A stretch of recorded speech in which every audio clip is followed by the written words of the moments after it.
And use the microphone. It's because it's AC. Yes, I don't. Is there, Oh, okay, okay. You scared the crap out of me. Okay. is there a way to hear the online? How's my volume on? Wait, sorry. Is it very loud? Yes, yes. Maybe if not, just speak loudly. I'll just hold it. Oh, yeah, yeah, that's better. Keep the microphone far away from your mouth. And everyone, so it's 6 o'clock. We are just going to wait a couple of minutes for a few more people to arrive. There it is.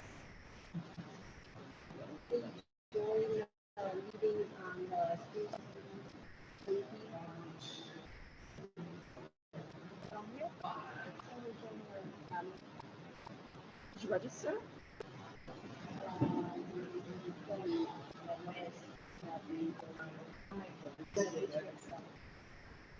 Oh, the email. I just went to the email that we got sent. Okay, because of my Steve, how do I join the is it GC off? GC 20 off or what? CC 20, no. Okay, so Yeah, go down. Right there. Read more. oh, Yeah. yeah, Mhm. got it.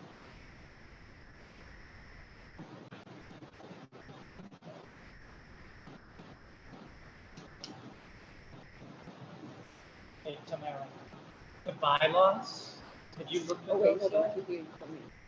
Okay. Have you looked at the bylaws? Yeah, I have been. Yeah, I've been looking Okay. over. Anything for tonight or not? No, definitely for September. Next Yeah, week? yeah. Okay.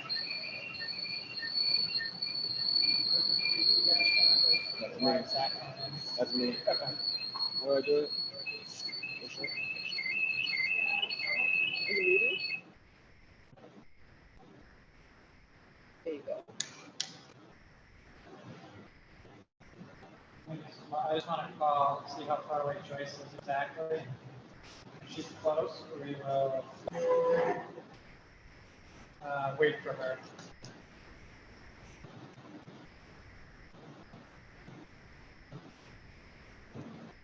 Hey, where are you? No, it's okay, but I just want to know, we can wait.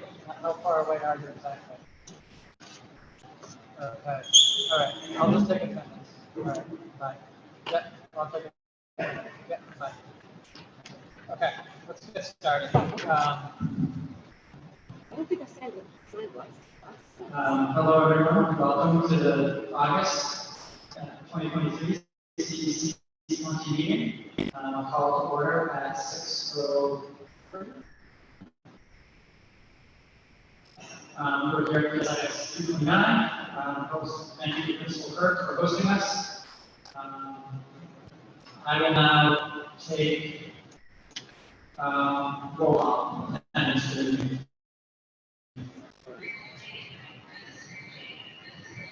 President Steve Stowe is here. First Vice President John Tony. Here. Second Vice President Liz Chan. Recording Secretary Joyce Shi. Here, Joyce I'm online. online. Should we hear her? Can you hear her when she speaks? But I know what I do here. You should be, but I'm trying to get it off the AC because it's too loud. Yeah, just give me a thumbs up on put it online. So Joyce said it here. Okay. Wendy Chen. Wendy, are you here?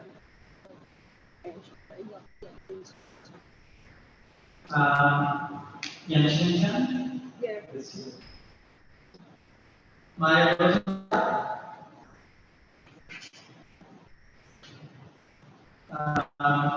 Ming Chen. Yes, Oh, wait, can you hear me? Which one? Can you hear me? My man. Oh, My man is here. Hey, my man. Well, I should make a note in person. In person, Elizabeth in person, Joyce in person, Wendy's online, right? Yeah. Online, and Shane's in person, Maya, not here, that's Mayfan. Oh, there's Mayfan. She's online. Oh, wait. Mayfan is here, she's online. Oh, okay. Tamara here in person is absent. Okay. 4, 5, 6, and that's all we're going to be. So we can't vote on anything tonight because we only have 6 people who are going to be in person. Maya, I know, is out of town. So even if she is here, she will be online. So no voting tonight. But we will just move through the regular meeting and push all the votes to September. Kevin, can you, our interpreters, I just want to have our interpreters introduce themselves for any, as always at our CDC 20 meetings, we have interpretation in Arabic, Spanish, and Mandarin.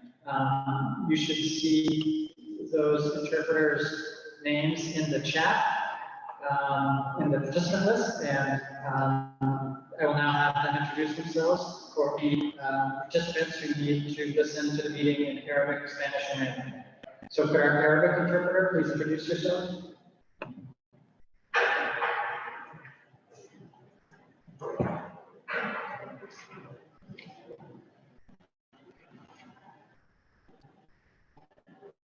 Adel Osman, Arabic interpreter. Please.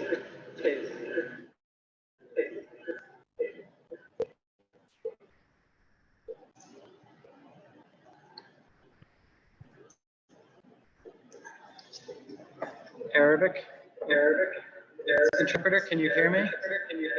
Yes, sir, I do. Yes, sir. You can.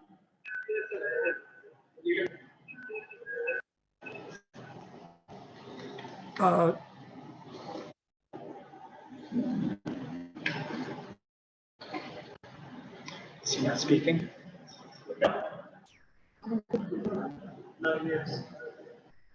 سلوى هتبتدي انت يا سلوى؟ Yeah, Doc, can you give your introduction?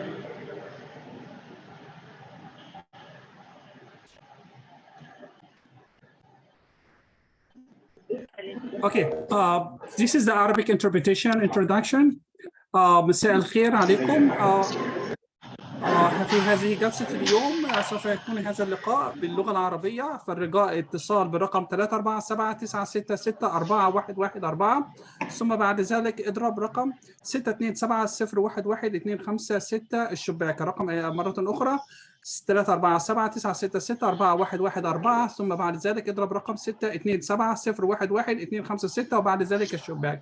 نتمنى لكم ليلة سعيدة. Arabic interpretation announcement has concluded. Great, thank you so much. Could Armando, interpreter, please introduce yourself? Hello, this is the Mandarin introduction. 普通话请拨打号码37966411，并输入 ID 号352038号。再说一次，电话号码是347966411，并输入 ID 号935204389号。在线上请保持第一，非常感谢。The Mandarin introduction has been made. We will now proceed.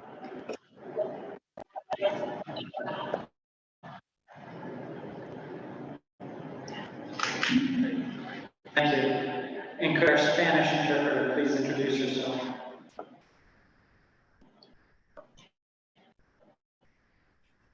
Hi, this is Yajaira Brito. Hola, es Yajaira Brito y vamos a interpretar esta noche en esta reunión. Si alguien desea interpretación en español, por favor marque 347-966-4114 y cuando se le pida el código va a entrar 548-436-662 tecla numeral. Y por favor manténgase su micrófono apagado.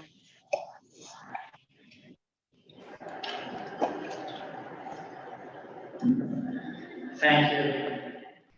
As a reminder for everyone, because we have simultaneous interpretation throughout the meeting, please try to speak slower than usual to allow the interpreters to keep up. Kevin, can you share the agenda of the meeting? I'll now go over the agenda for tonight's meeting. In addition to our usual guests, we have Deputy Superintendent Dr. Joseph Ryan with us tonight, who will give the superintendent report. We also have been joined by State Assemblyman Lester Chang, who we will allow a few minutes to speak as well. The first part of our meeting will be a public speaking session for any parents who would like to speak. Then followed by, we'll allow State Assemblyman Chang to speak, and then we'll have the report of the superintendent. I'll have a few comments as CDC president, and then that's actually going to do it for the meeting, because everything else required a vote. We could still have a discussion on the budget, but we will not vote on the budget tonight because we don't have 7 people in person for the quorum. And then immediately following the calendar meeting, we will have a business meeting, and that will be it. Just a reminder for the public speaking session, if anyone would like to speak, please sign up using the form. Kevin has posted it in the chat, I believe. It's also available on the CDC website. And because we're a pretty small group, if you'd like to just raise your hand in the chat on the Zoom, we will try to recognize people there. And if you're on the language lines, you can also ask the interpreters to notify us, and they will let you ask a question. So for the first order of business, are there any members of the public who would like to speak? Kevin, do we have anyone signed up yet? Sure.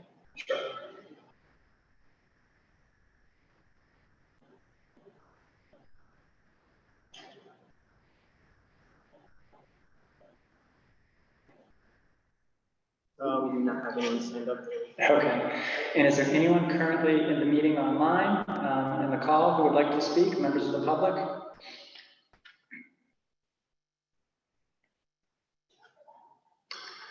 And if not, I think if we can, we will have a public speaking session again at the end of the meeting for anyone who wishes to speak. So without further ado, I just want to, typically when we're visited by elected officials, we always like to give them a chance to say a few words. So Assemblyman Lester Chang, if you'd like to come say a few words. Sure.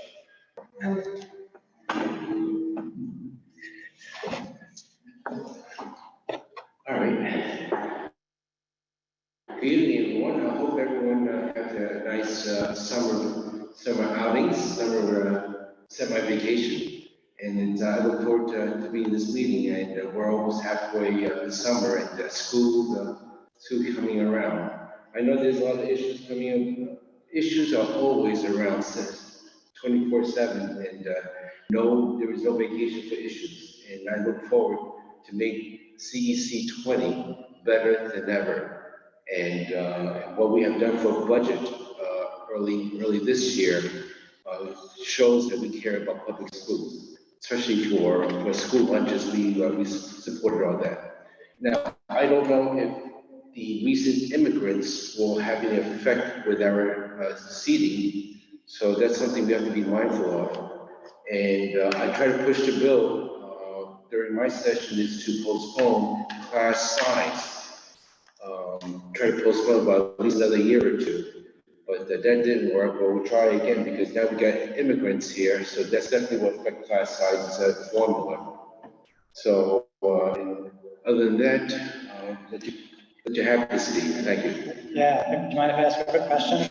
What is the latest? We read so much in the news and the press about the wave of migrants and where they're going, how they're being sort of housed across the city. Do you know in your district how big the impact has been? So far, my district immediate, there is nothing yet.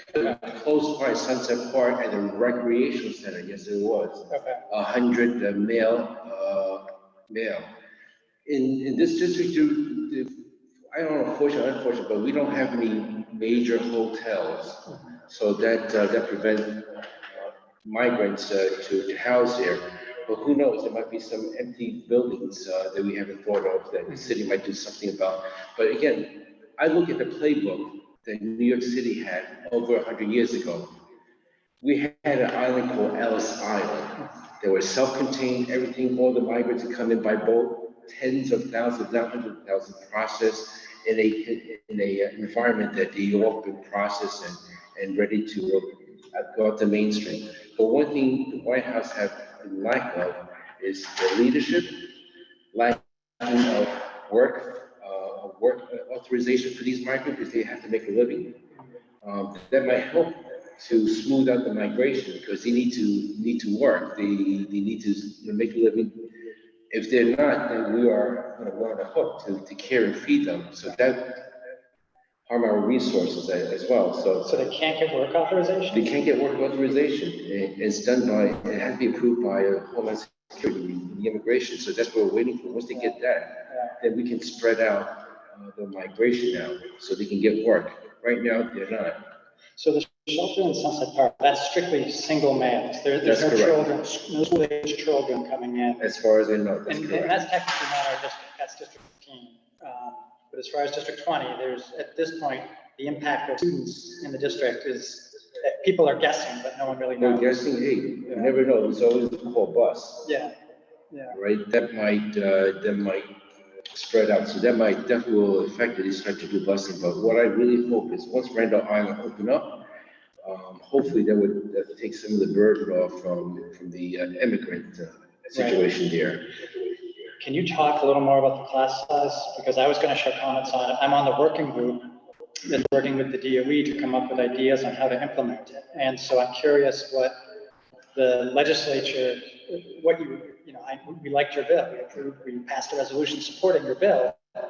How did the conversations go? I introduced that bill and it died in the committee because the committee chairman believes that he had full confidence of the chancellor and the mayor with class size. Exactly, that's what he said, that he had confidence that they would solve the problem. And I debated about that. Said, hey, we got immigrants. Immigrants are here. There's no way near that we can we can solve that problem. By delaying, by postponing, it gives the mayor some breathing room so we can figure it out, at least another year or so. Right. It's a really tough problem. I've been looking a lot at the details, and it really impacts District 20 a lot. And I'm just curious, John Liu, he's on record as saying he's open to amendments to the law. Well, if he does, I will push for it. Yeah.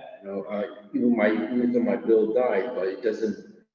I'll reintroduce it again and maybe get a little bit more sponsorship on the Democrats. And to help out and push some sort of help. Because class sizes affects our budget, it affects the resources you need, more teachers, and where can we build schools? We've been trying to come up with a formula in the working group, and it's really, really difficult. It's escaped us, and we have to make recommendations in a month or so. Part of my bill was parents have a say in class size, have a voting power for class sizes.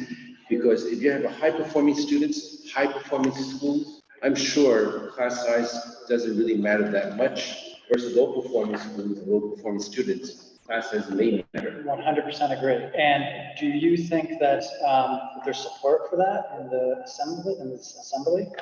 Hard to tell because it's very politically situation, very political. But I'm trying to make common sense that the city, the mayor definitely needs our help. If I can delay the class size a year or two, that will help a lot, give some wiggle room to work things out. And hopefully, White House will give us some money to figure things out ourselves too. Yeah, I was just trying to think, I have another question. Oh, and the other problem is teacher hiring. We have to hire something, there's thousands of teachers that need to be hired, but there's a shortage of teachers in the state, in the country. And so that's another challenge that I think needs to be addressed. And we've been talking about easing the teacher certification requirements, but that's a little bit concerning because you don't want poorly qualified teachers in the classrooms teaching kids. So that's another big part of the trade-off is trying to figure out the teaching part of it, the teacher part of it. Well, I remember, I think one of the states, I think it was Alabama or some other states, that they have National Guards to teach elementary school. That's how short street teachers are. I don't think we're that level yet.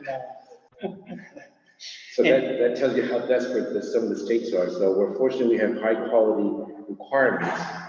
Our Board of Education are, and we should be proud about that too. Really proud and preserve that. But yes, there should be some wiggle room. Maybe we should extend it the amount of time for them to get the requirements. Right. Or maybe teachers who haven't yet completed the test, maybe they should teach at some other lower level grades. Right.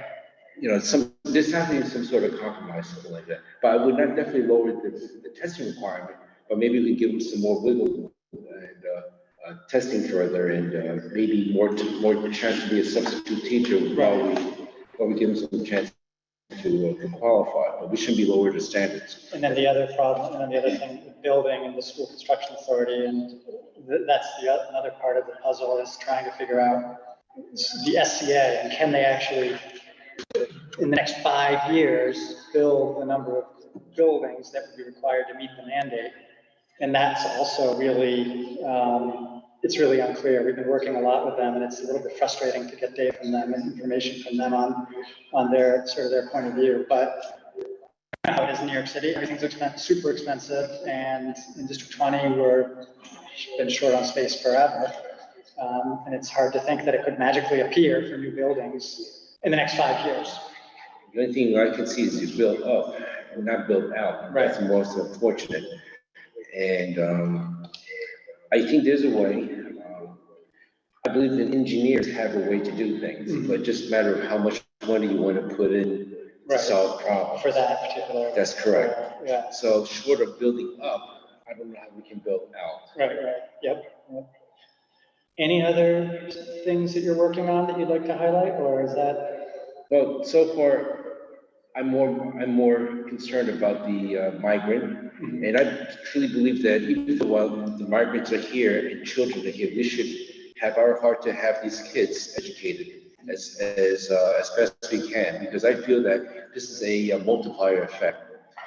While the migrants are getting their status, whether it be staying here in this country or not, if we can educate these kids, get some good knowledge with them, good technical knowledge, improve their language skills such as English, and the family unable to retain here, when they go back to their country of origin, perhaps they learn something more. They can be competitive and they compete and build their own country better.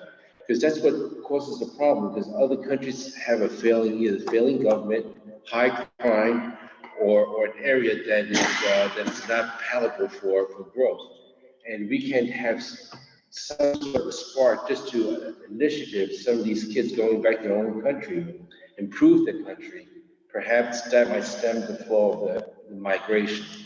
But again, if we educate them as best we can, take it to heart, and hopefully they can be improved, their own countries or here in the United States. Right.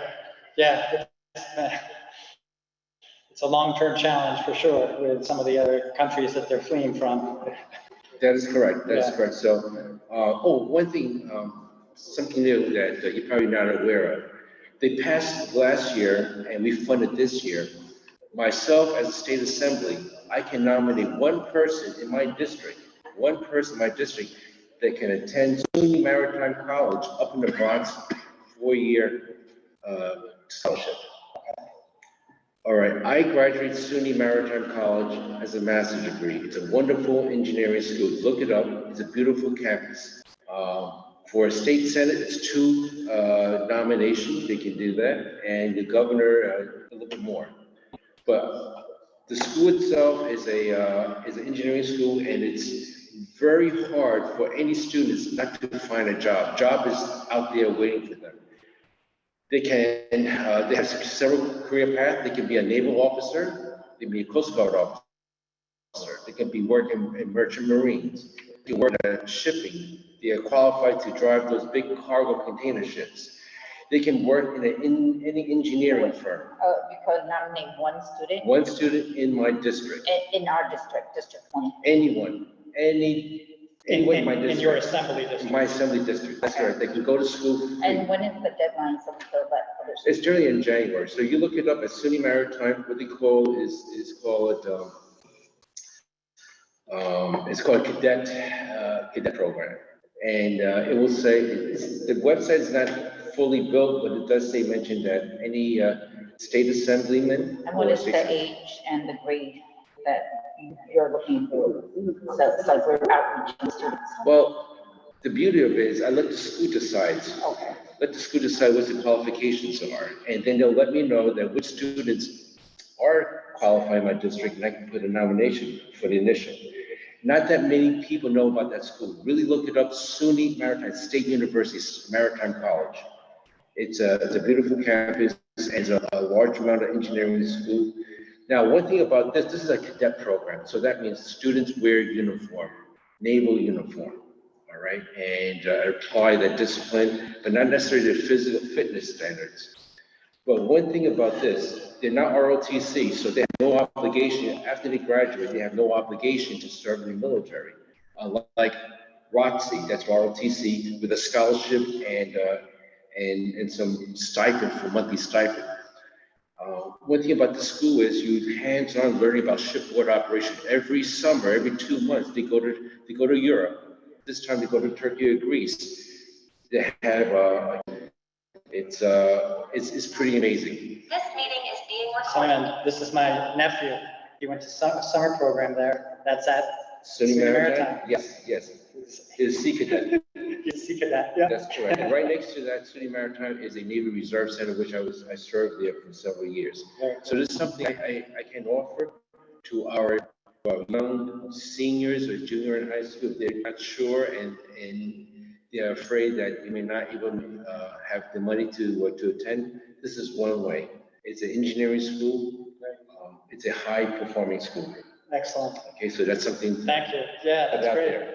Okay. Thank you very much. Thank you very much. Thank you for Yeah. having me. Let me ask you Yes. one more question. Since you're concerned about migrant students, what about the DACA students that have been in the DACA program and they're like, have nowhere to go and like kind of nowhere, like no legal status?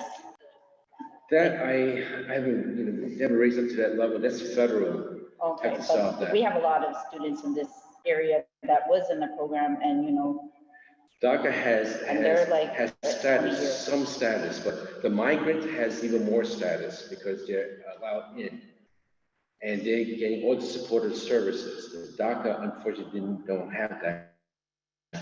Yeah, but That status. there's a lot of students, ABA students in our district, they have no legal status or they're floating. So I'm wondering what you're doing since you're talking about helping migrant kids. That's a fact. I'm not sure how much more I can do on my side except protect them.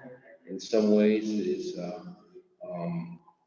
push some federal congressmen, congresswomen is to push immigration law, improve that. That's the best on my side.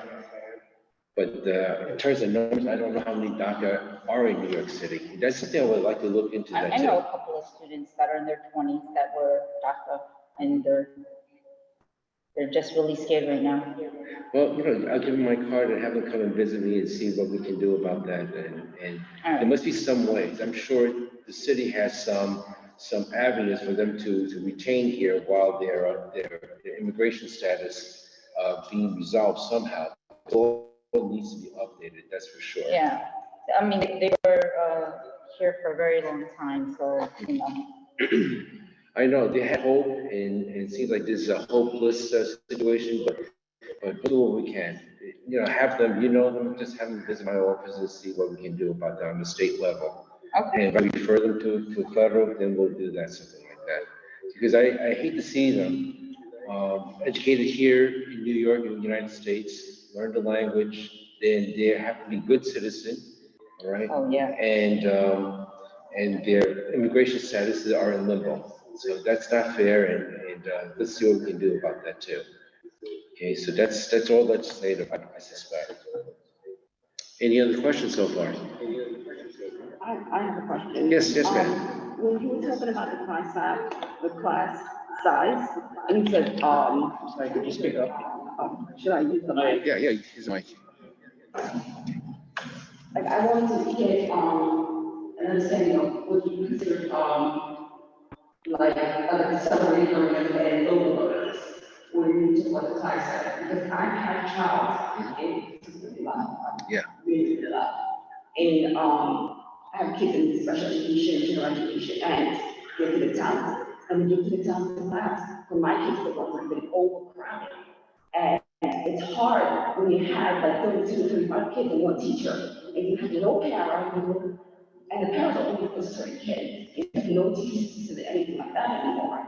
And it's hard to get a group of children that's over 30 in a class to actually sit and do work consistently together. So, and I've spoken to a number of teachers in elementary, middle school, and high school, and many of them believe that lowering the class size will actually be better for the class overall, not for student learning. And it's better than we do before. So, like, I just wanted to know what you meant, like, by the kids, the accelerated learners, and the little kids.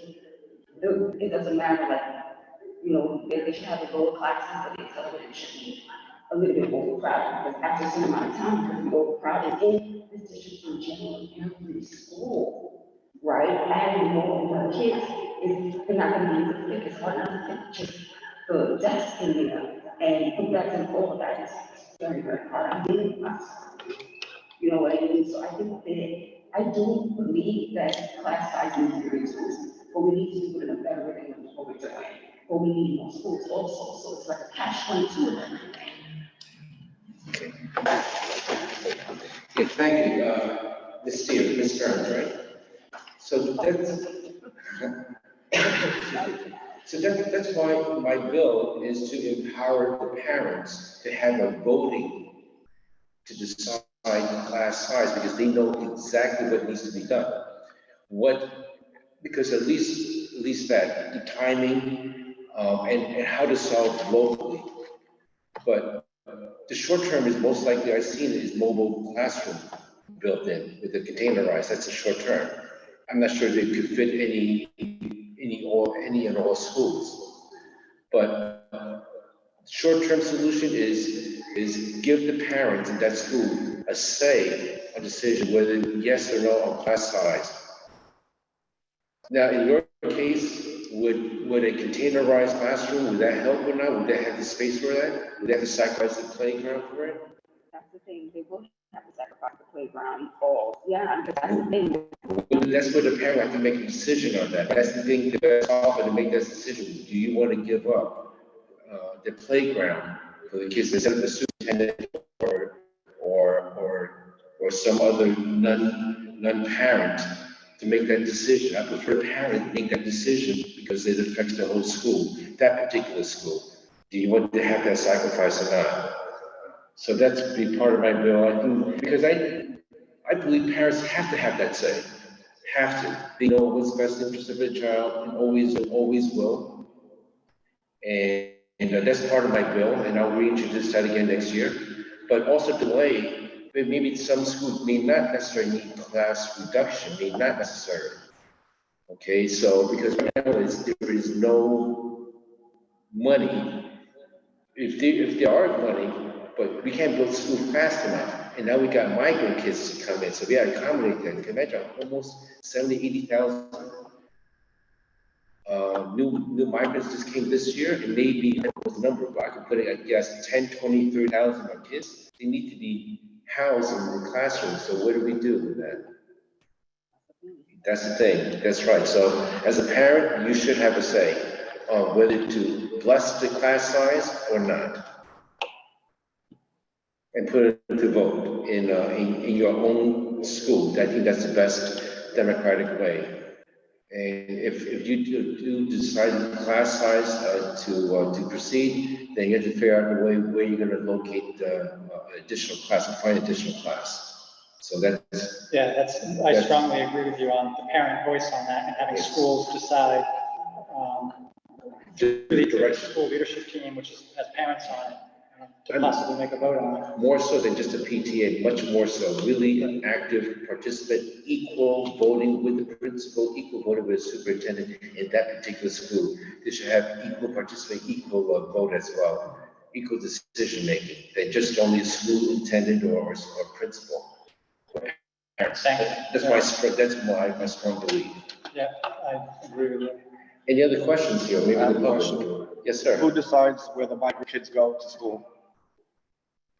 That's a good question. We had to talk to the mayor and Department of Education, but I think we are obligated, the city is obligated to educate them. But where and how, that's logistic. I don't want to venture that. But Randolph Island could, I don't know, I don't want to put my foot in my mouth, but certainly that's a pickle there. Anybody else like from the outside? Any other questions from any council members? Just let you know, I also sit in education committee. Just let you know, education committee is I sit, so that's why I have vested interest in this board here. Thank you so much for being here. Yeah, no, we really appreciate it. Thank you. Yeah.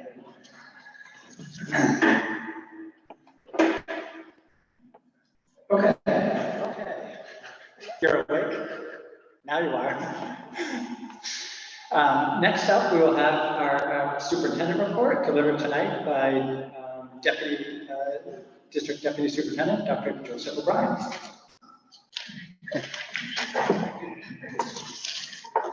Thank you so much. Sorry about that, everybody. Good evening. My name is Dr. Joseph O'Brien. I'm the Deputy Community Superintendent of District 20, filling in for Dr. Pareto this evening. Tonight, I'd like to share with you Dr. Pareto's report on last year's priorities in summary, present the district's draft DCEP goals for the upcoming year, and provide an overview of Respect for All as an introductory examination into bullying and suicide ideation. But first, there's someone here tonight that I'd like to introduce, someone I've known for more than a decade in her capacity as a supervision of instruction at 20K to 20. I'd like to welcome Ms. Raquel Diaz as the new principal interim acting at 20K 936, Arts Walk 3rd. Raquel would like to come and say a few words.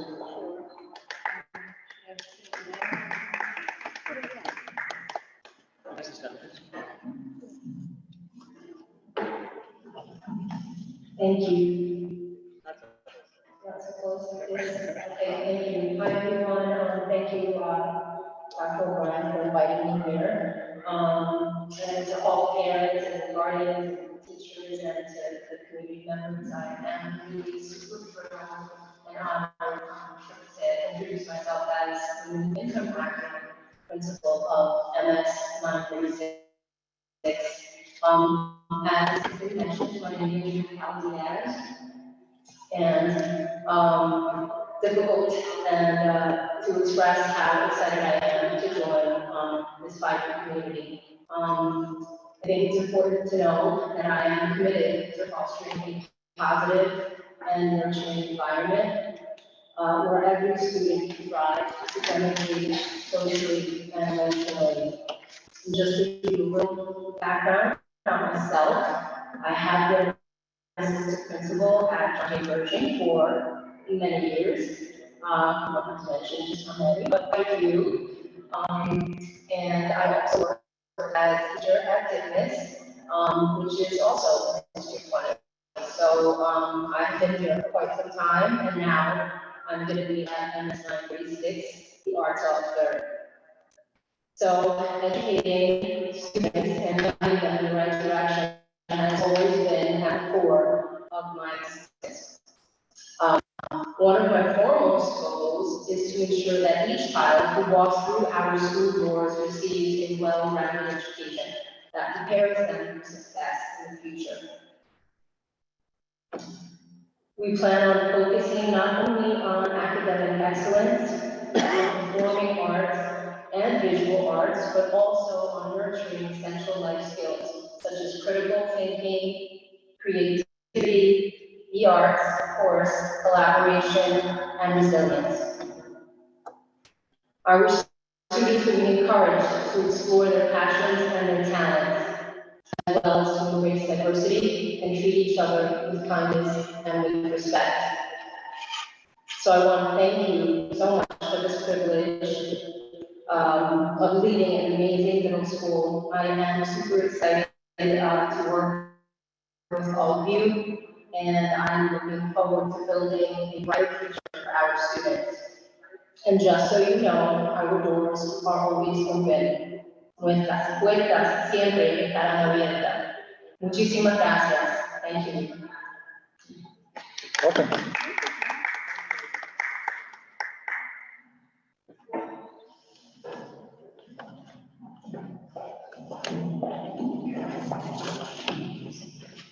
Thank you so much, Principal Diaz. I know I speak on behalf of the district when I say to you, welcome. We look forward to working with you in the days to come.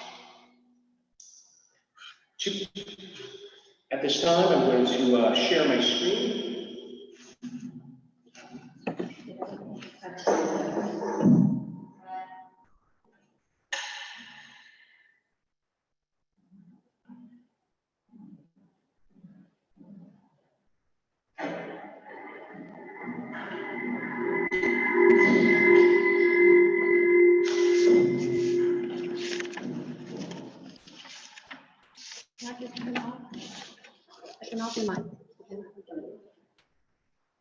I'm having some difficulty sharing the screen. Oh, here we go.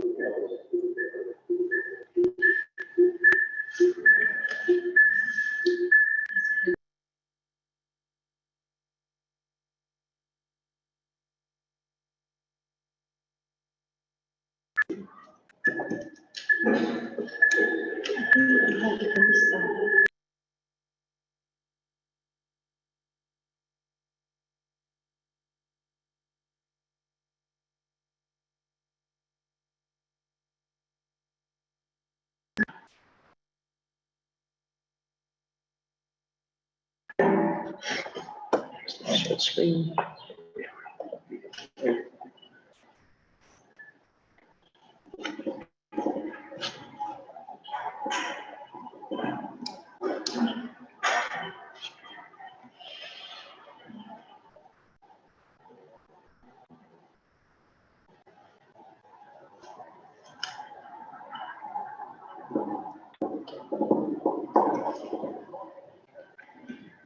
Kevin isn't.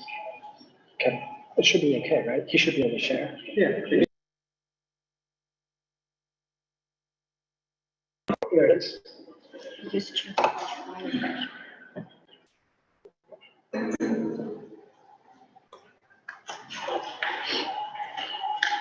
To begin, last year's priorities in summary were community engagement, district planning, the see-all theory of action, and school climate and wellness.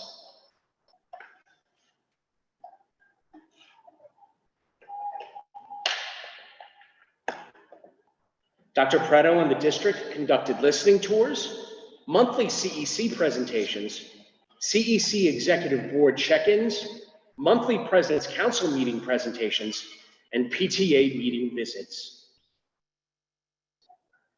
With regard to district planning, Dr. Preto established a rezoning committee to aid in the opening of 3 new schools in September of 2024. We designed and expanded academically screened middle school opportunities district-wide, including the superintendent's program and the algebra honors program. Designed and enhanced district-wide elementary gifted and talented program, as well as expanded the dual language programs in both elementary and middle schools. We expanded the District 20 STEAM initiative with science and math Olympiads, and spearheaded the launch of the Civics for All District Partnership.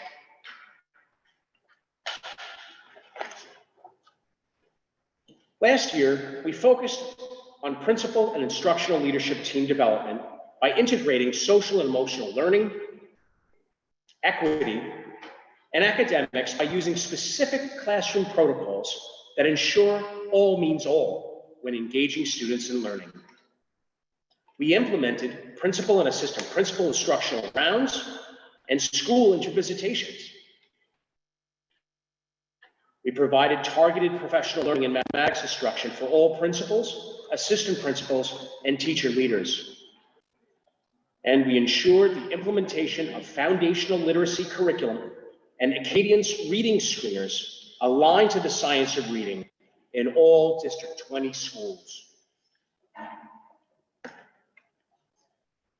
In an effort to reduce chronic absenteeism, working with our district attendance coordinator, we established a district plan for establishing attendance teams at all of our schools and directly support target schools who had high need. Additionally, our student services manager and district social worker established monthly school-based guidance counselor and social worker professional learning opportunities for all schools. Our district physical education instructional lead established physical education teacher professional development learning series, the District 20 Runs initiative, and piloted the elementary student basketball league.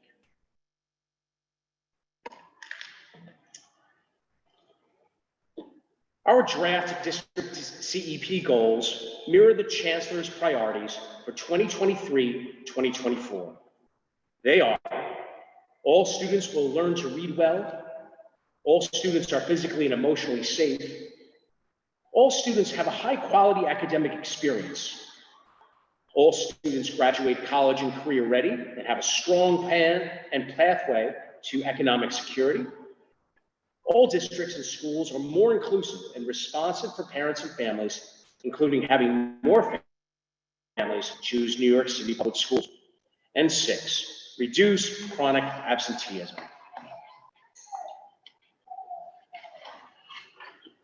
So our goal is to increase academic achievement of all students in reading through the implementation of District 20 New York City Reads.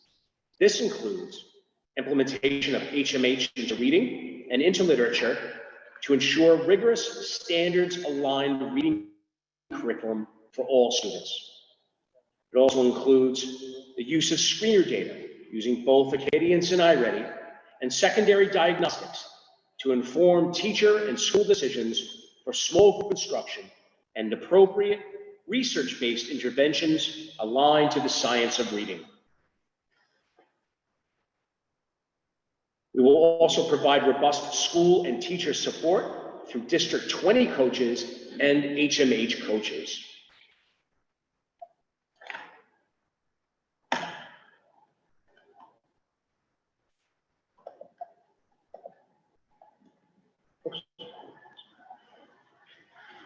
Number 2, all students are physically and emotionally safe. In District 20, the reduction of high-level behavioral incidents through the implementation of the District 20 Action Plan, including continued professional learning and supportive guidance, counselors and social workers, expansion of wellness initiatives, such as the aforementioned District 20 Runs and the Basketball League, and engage in root cause analysis of bullying and suicide ideation in District 20 schools through our student services manager and social worker. And I understand that this topic was surfaced by the CEC as a top priority. And this presentation is the beginning of exploring bullying and our findings, and it's something that we hope to return to with you all going forward.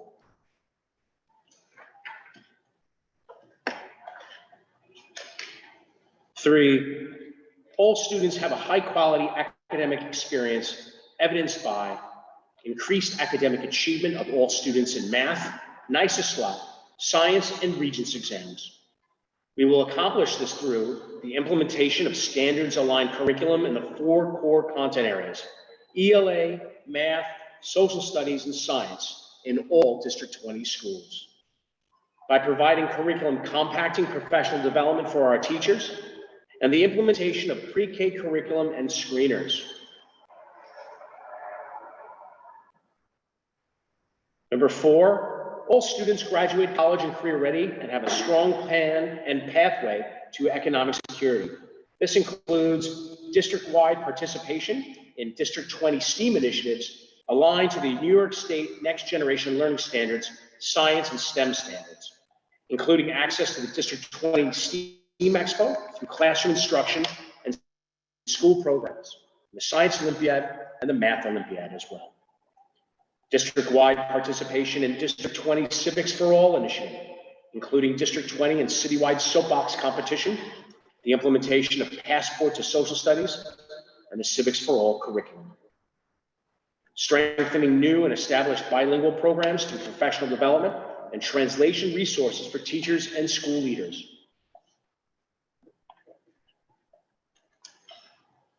All districts and schools are more inclusive and responsible for parents and families, including having more families choose New York City public schools. In District 20, we will develop and expand accelerated learning program opportunities for students and families through the superintendent program and the algebra honors program. The provision of curriculum compacting professional development, project-based learning professional development, and the use of the school and district websites to continually communicate school-based offerings for acceleration alongside district-wide expectations for accelerated learning. Finally,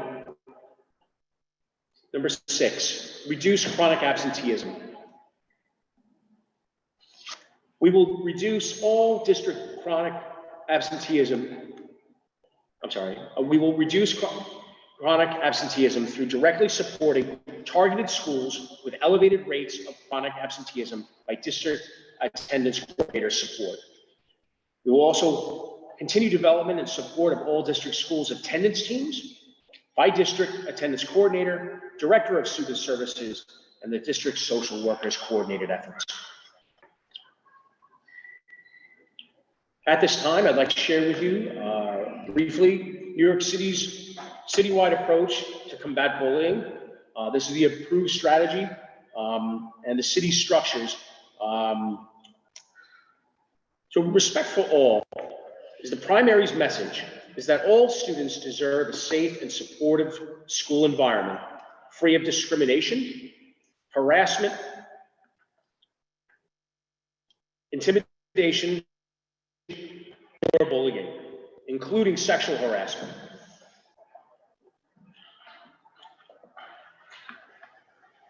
A830, anti-discrimination policy and procedures for filing internal complaints of discrimination. This regulation sets forth the New York City Department of Education's anti-discrimination policy. It also establishes an internal review process for employees, applicants for employment, parents of students, and others who do business with the DOE, work with DOE employees or students, use DOE facilities, or otherwise interact with the DOE who wish to file complaints of unlawful discrimination or harassment by DOE employees or individuals who are not employed by the DOE but who work with DOE employees or students based on a protected classification, including sexual harassment or retaliation based on such complaints. To report complaints of discrimination, file a complaint electronically using the OEO complaint form, call the provided number 718-935-3320, or mail a complaint or visit the OEO office at 110 William Street in New York.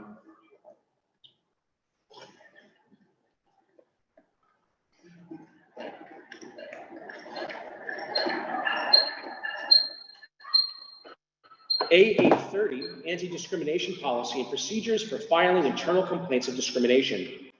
It is the policy of the DOE to provide equal educational opportunities, including ensuring that all students are provided access to DOE programs, services, activities, and facilities in accordance with applicable laws and regulations and without regard to actual or perceived race, color, religion, age, creed, ethnicity, national origin, alienage, citizenship status, disability, sexual orientation, gender, or weight. It is also the policy of the DOE to maintain an educational environment free of harassment on the basis of any of the above protected classifications, including harassment. Chancellor's Regulation 831, student-to-student sexual harassment. It is the policy of New York City DOE to maintain a safe and supportive learning and educational environment that's free from sexual harassment committed by students against other students. Such harassment is prohibited in school, during all school hours, during online learning, before or after school, while on school property, at school-sponsored events, or while traveling on vehicles funded by the DOE or off school property when such behavior disrupts or would foreseeably disrupt the educational process, or endangers or would foreseeably endanger the health, safety, morals, or welfare of the school community.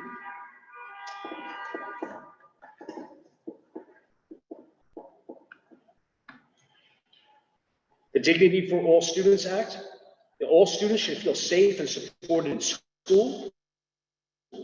Classroom curriculum must include instruction that supports the development of a school environment free of discrimination and harassment, and must address civility, citizenship, and character education. Must expand the concepts of tolerance, respect for others, and dignity.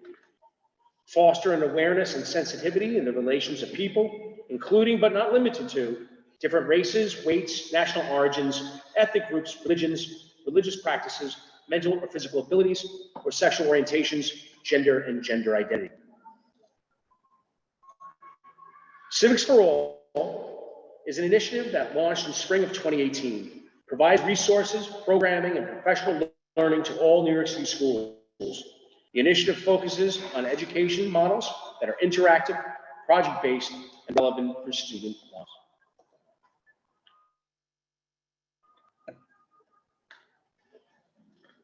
Once again, there's a reporting slide here.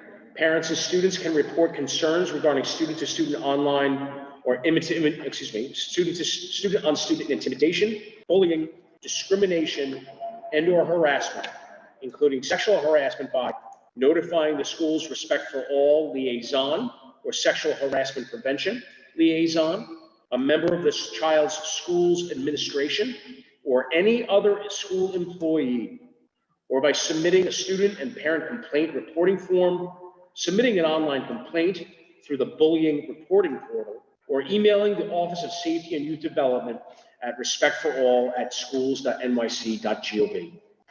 Alternately, you could call 718-935-2288, Monday through Friday from 9 to 5 p.m. If the issue involves gender-based harassment, also emailing the DOE Title IX coordinator at Title IX inquiries at schools would get you there. Parents should ask for the incident number from school administration for following up. This is also known as the online occurrence reporting system. I'm sorry, the online occurrence reporting system number. Here's a picture of the online portal. A picture of the frequently asked questions. So all will be included. Mr. Stowe.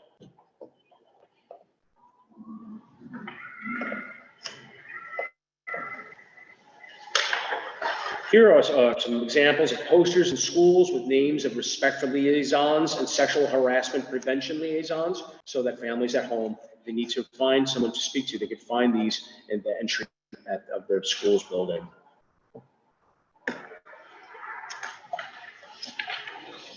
Here's a copy of the request for escalation staff assistance form. And just a brief word about retaliation.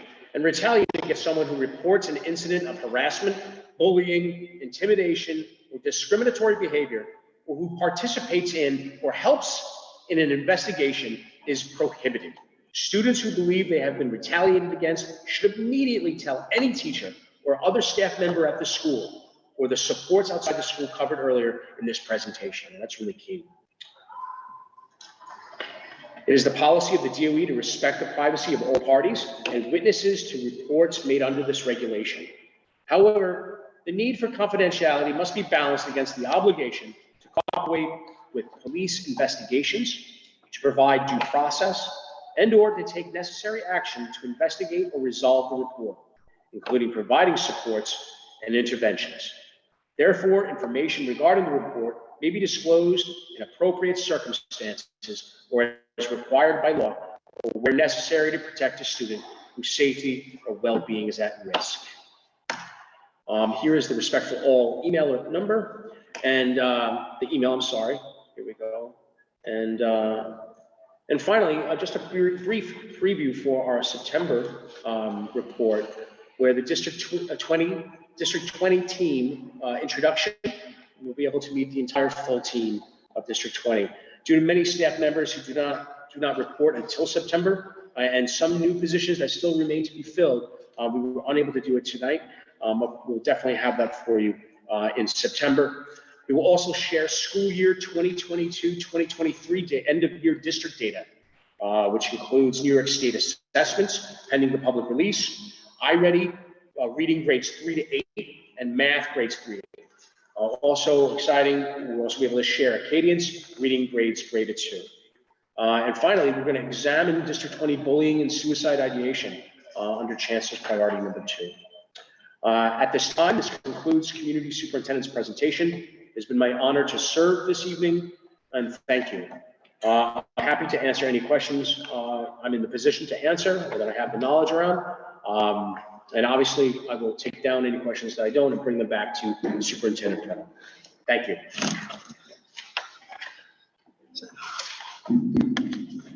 Thanks so much, Dr. O'Brien.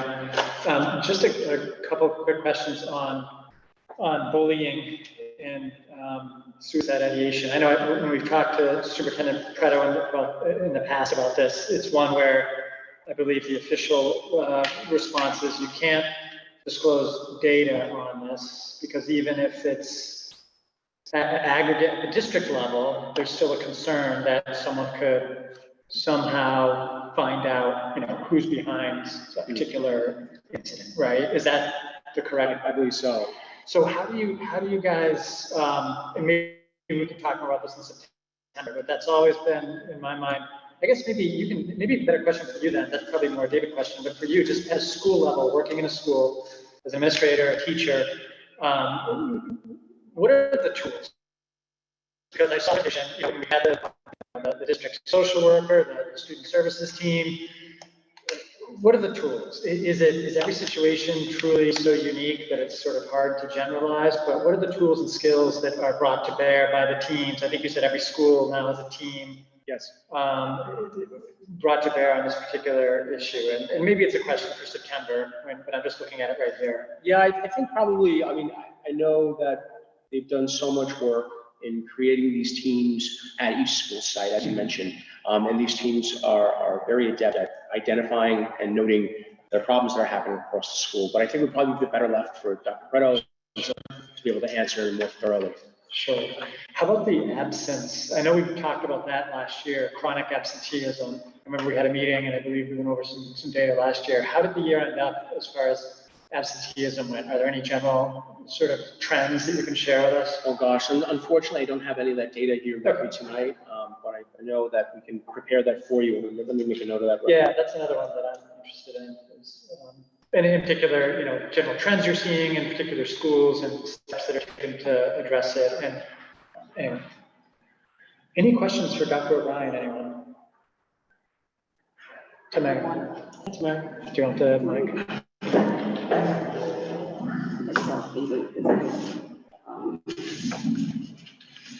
We spoke about retaliation and everything like that. I know, as a teacher president and somebody that's been one person's council, one of the concerns that many of our parents have is retaliation against parents from like administrators and teachers and things like that. the contact information that you give us, those the same ones that the parents use? Absolutely, absolutely. And in no way, shape, or form is retaliation tolerated at any level in the Department of Education. And there are some clear parameters in which you could speak to, and there's a lot of resources out there for families that are available out there. No problem. As you pointed out, Dr. O'Brien, a lot of the questions may be better suited for superintendent, but can you maybe just share for us, the council members, many of whom don't know you, what are your responsibilities kind of on an ongoing basis? What are you doing with your day-to-day? Yeah, I think that'd be helpful for people. Oh, sure, absolutely. Yeah. So it's wonderful to meet you all here tonight. I have some old friends and some new ones.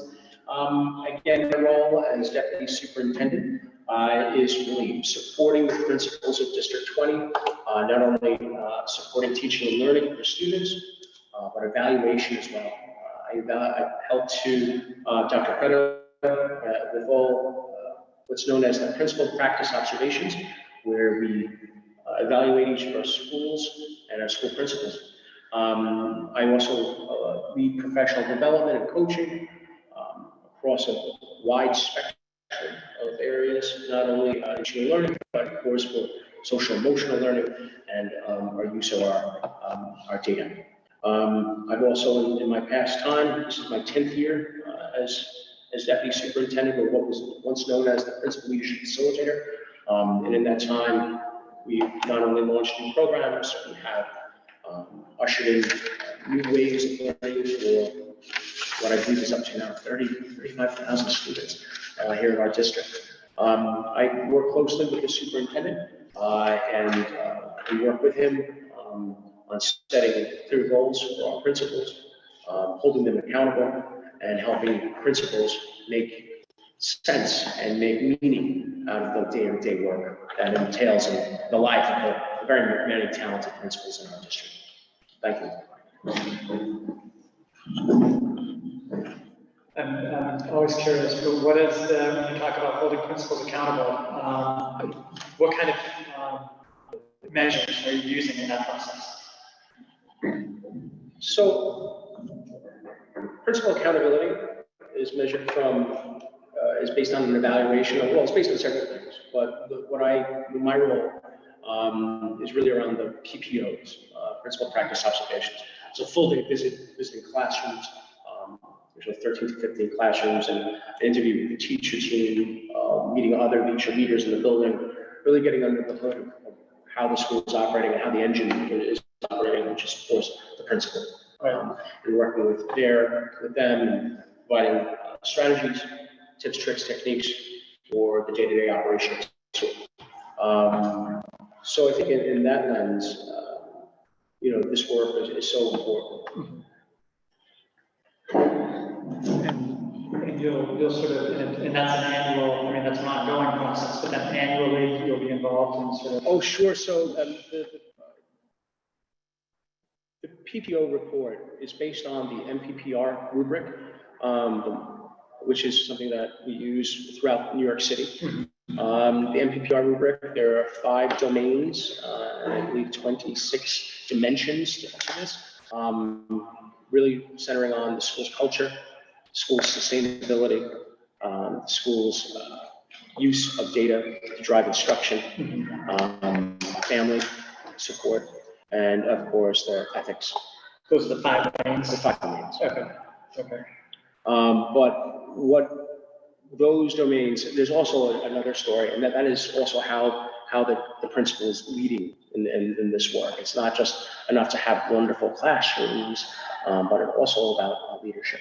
Yeah, and who gets involved in the annual evaluation of the principal? Yourself, obviously. Actually, no, that's funny they say it's my ratings are guidance and some support for Dr. Preto.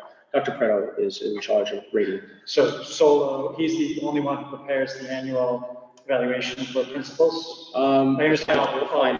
Okay. The final. Okay, got it.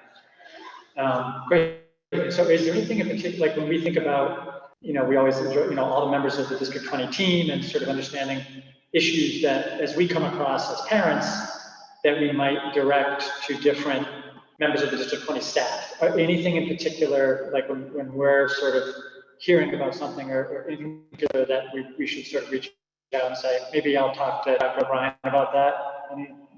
Oh, certainly. I guess, can you clarify though, what type of problem that would be coming in? Well, that's kind of what I'm asking you. I'm just sort of curious, like anything that, for example, that we would go to you with, perhaps that maybe, and of course we, notify David on anything, but anything that like, as we sort of hear, because it's always good to be able for us to say, oh, that's something I can talk to, I can connect you to the right person. You know what I'm saying? Like, Sure, I'd be when delighted. are you the right person on particular issues versus like Bill Chen versus Sylvia versus David versus. Sure, without going into the whole typical organization, I mean, obviously, if any concerns that you may have that you would send to me, I'd be happy to help in any way that I can. Okay, thanks, Joe.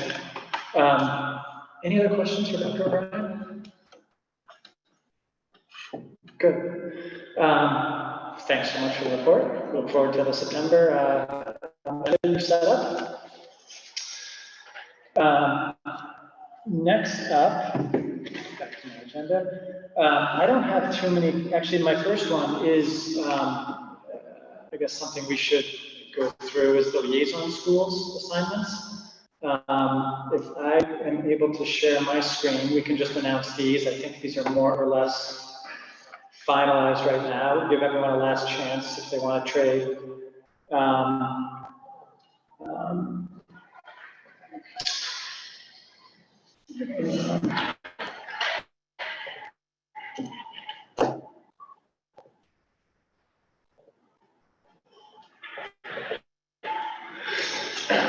But we've just got the District 20, as most members know and most participants know, one of the responsibilities of CECs is to communicate with the schools in the district.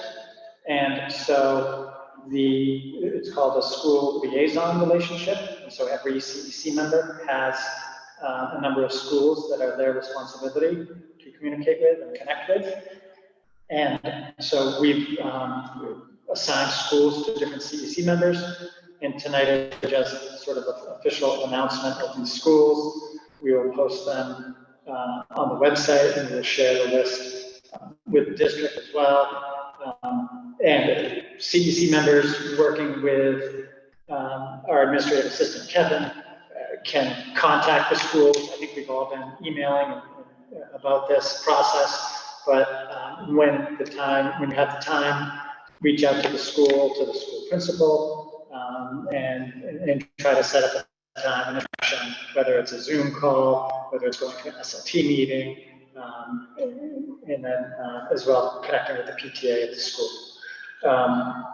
And there's really no particular format. I can obviously help you if you have any questions about what the meetings should look like.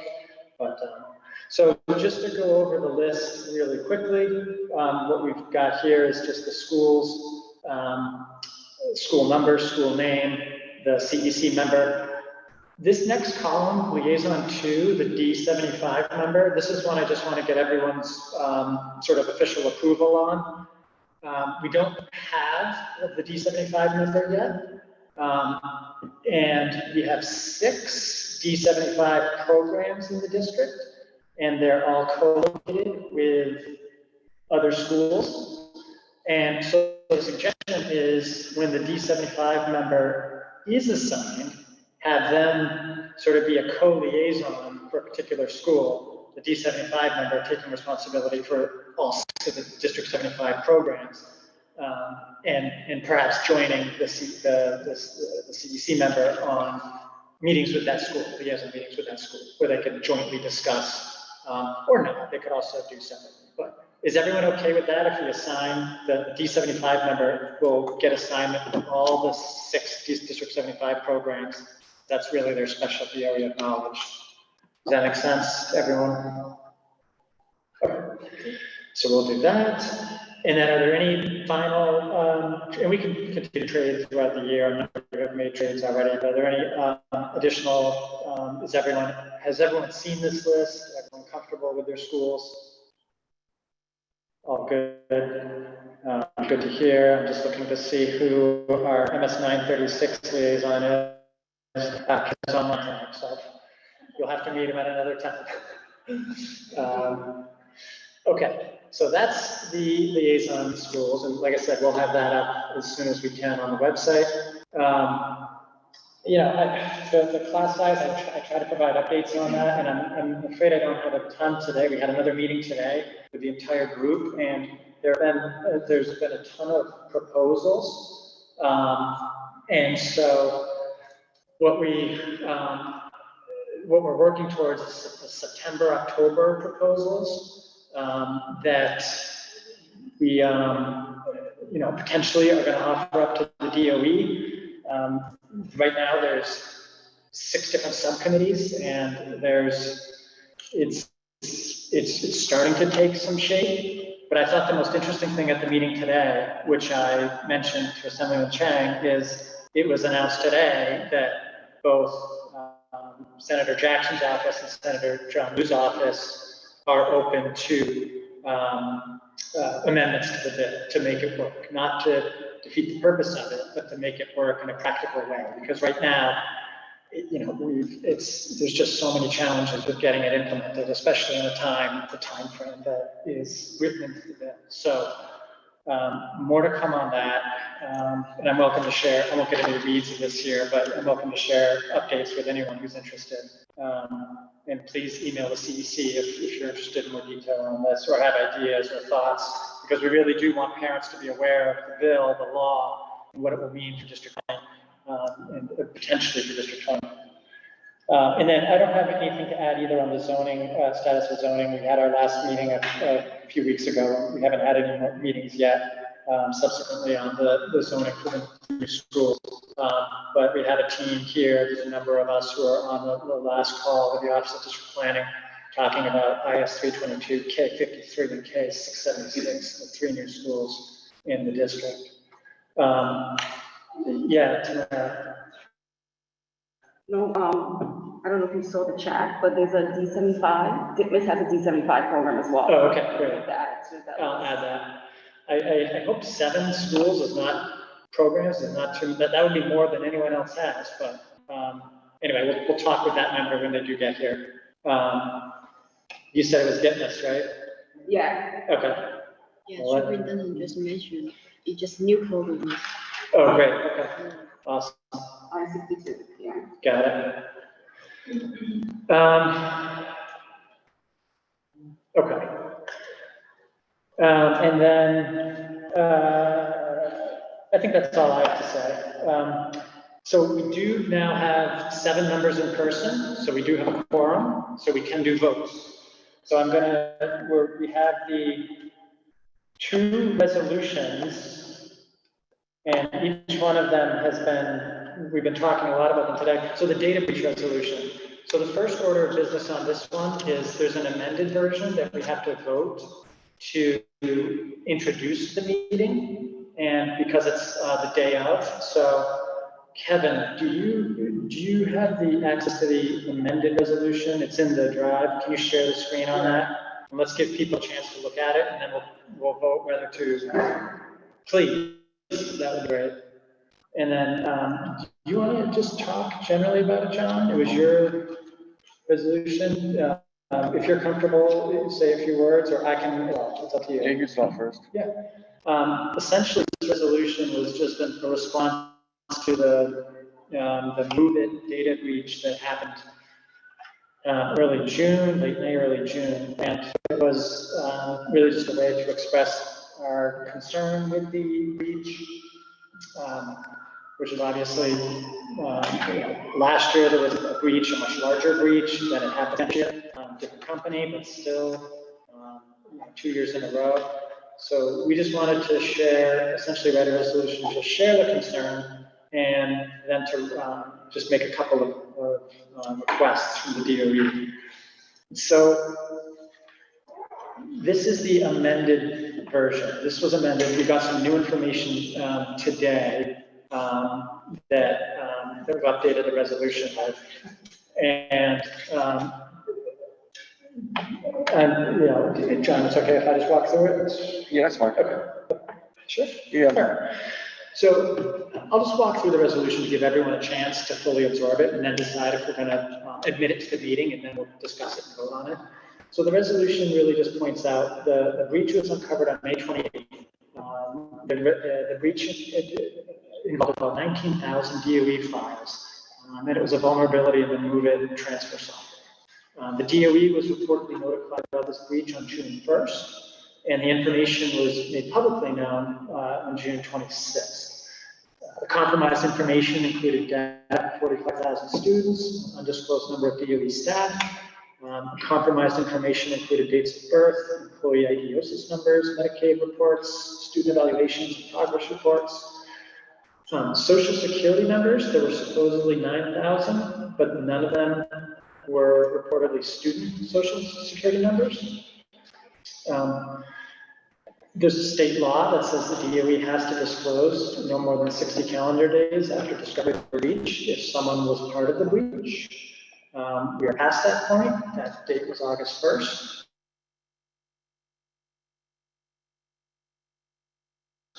There are situations where they don't have an investigation by law enforcement, which there is in this case. Can you scroll down?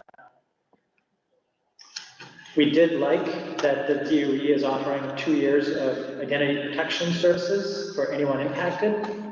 However, as far as any of us know, notification of those families has not been made yet.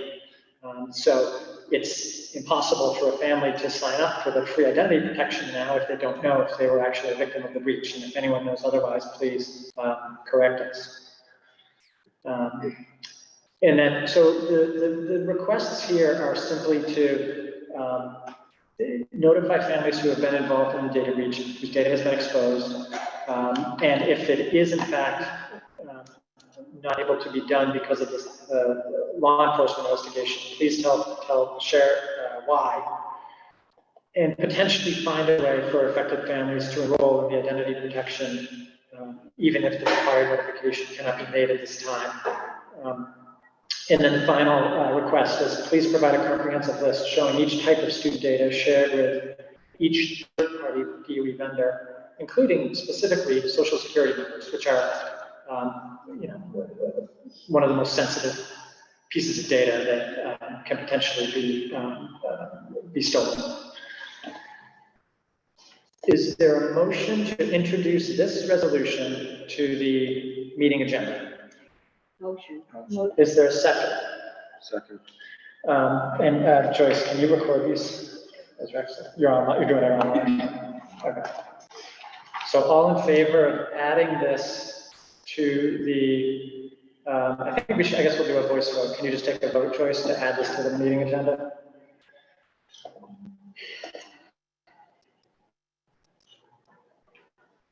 So we're gonna vote for adding the resolution to meeting agenda. Add it to the agenda, correct. Yeah. President Steve Stowe. Yes. First Vice President John. Yes. Second Vice President Elizabeth. Yes. Recording Secretaries Joyce, yes. Treasurer is blank. So next is Council Member Mei Fan Chen. Yes. Can you hear me? Yes. Yes, we got you, Mei Fan. Okay, thank you. Yes. Councilmember Yan Qingchen. Yes. Councilmember Maya Lautenbrock. Maya online? Yes. Was that a yes, Maya? Yes. Okay. Yes. Thanks, Maya. Thank you. Councilmember Tamara Ston. Tamara? Oh, sorry, I thought she said Madison, sorry. The feedback is weird, to add it to the. Add it to the agenda. Yeah. Councilmember Kevin Zhao. Yes. Can you hear me? Yeah, we got you, Kevin. Thanks. Thanks. Okay, so now the resolution is on the agenda. Would anyone like to have any points of discussion? Of course, we can always propose amendments, or we could just move to a vote if people have had time to read it and are comfortable with it. Oh, Go ahead, Tamara. in the program it says, Yeah, hold on one second, Tamara, can you just? Please provide. Where it says, please provide a comprehensive list showing each type of student data sheet. Explain what you mean by that, like the type, like if it was the social, if it was like the date of birth, or it was like medical documents. What was shared? Okay, that's I want to clarify the information on that. And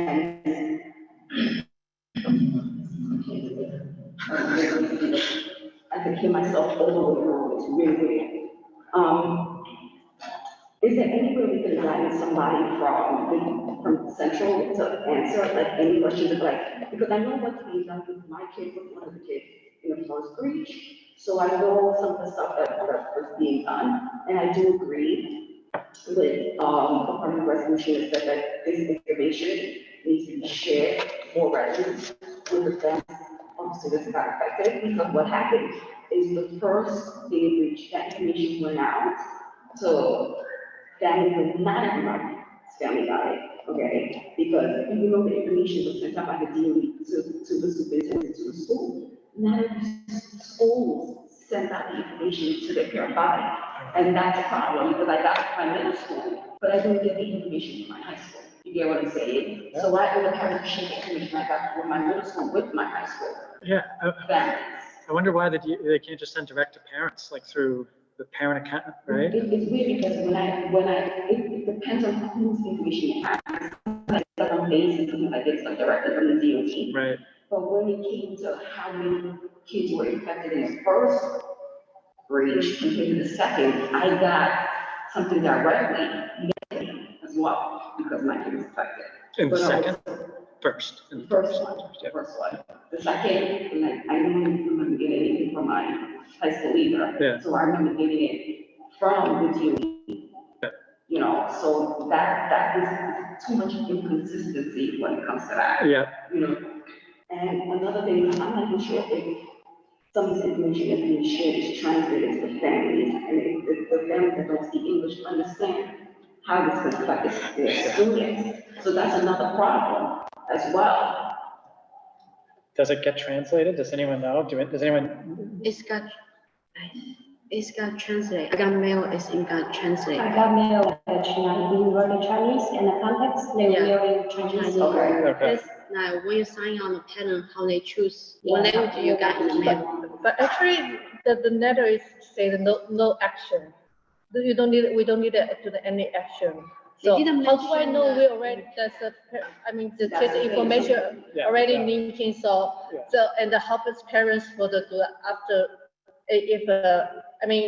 we don't know, we all information already just taken by third parties. Yeah, and I know. So I'm confusing, yeah. I know parents that besides what the DOE told me to do, they went outside and got their own credit alert put on their kids' house. Yeah. Just in case. Yeah. You know what I mean? Yeah. Because she's right, how do you know the kids actually went and put this information on the students? None of us got a notification that said your kid got this. They said, they told us what to do. Yeah. So I've been in 60 touch. days. Go ahead, Jim. No, they had 60 days to do so, but they didn't. And you've been in touch with So yeah, and I'm sure the answer, I've been in touch with the COO, and the COO Badera on this, but and she gave some feedback, and I went back with some other questions which haven't been answered as of right now. But I think we could get more info on. I think we could. So Tamara, any changes to this? Anything you'd want to add to this based on comments you made? Because we can make an amendment.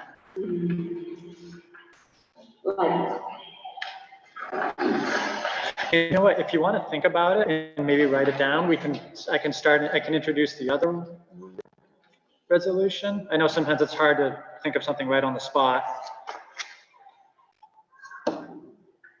Or we can just follow up directly with its. Like, I want to have some reports, if the information is shared, then what can the parents do?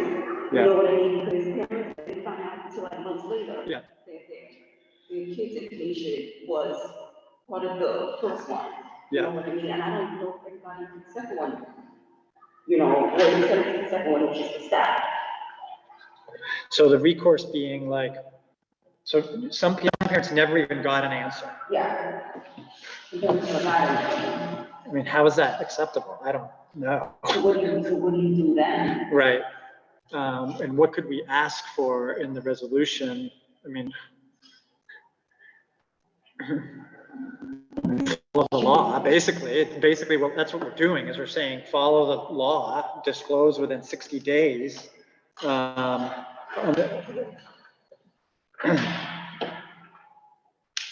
outside of 60 days, then if there's something that can reach out to the DOE, CO, like who do they reach out to? Like for the parents to do? Yeah, or do they just go ahead and just do their? I think we are a great, I think that's part of our job for sure.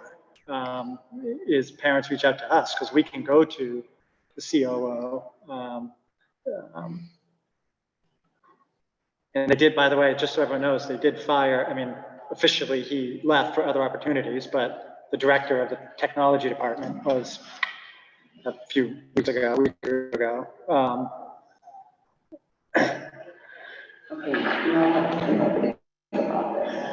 mean, a lot of the stuff you said, Tamara, we can follow up just directly with Emma. Like, it's the resolution puts it in print, and we're like. But if there is anything, do you want me to write something down for us to vote on?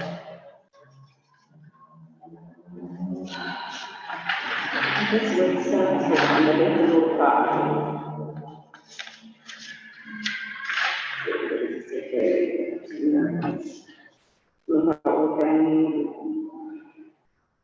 is there any way we could put like aside you find like when the information gets shared? For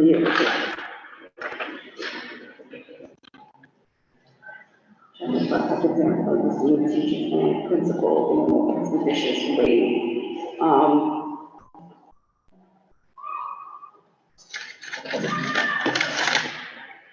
Do you think it makes sense to ask that they send direct to parents instead of going through the schools?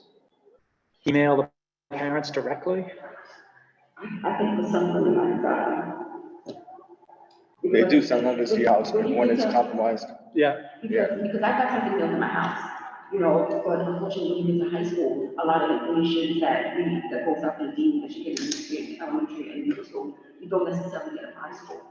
Like, the communication is very lacking. So, you know, I remember a lot of parents, they got the letter mailed to them. They didn't necessarily see the information, you can get it, you know, from the DOE that it was sent out. Okay. School. So is there any, maybe parents or students, you ask superintendent them? You know what I mean? Sometimes principals, because if it goes to the principals and the principals don't share it, you know what I mean? And but if it comes from the superintendent's office, I feel like they're more likely to go out. Right. So is this, are you on page 1?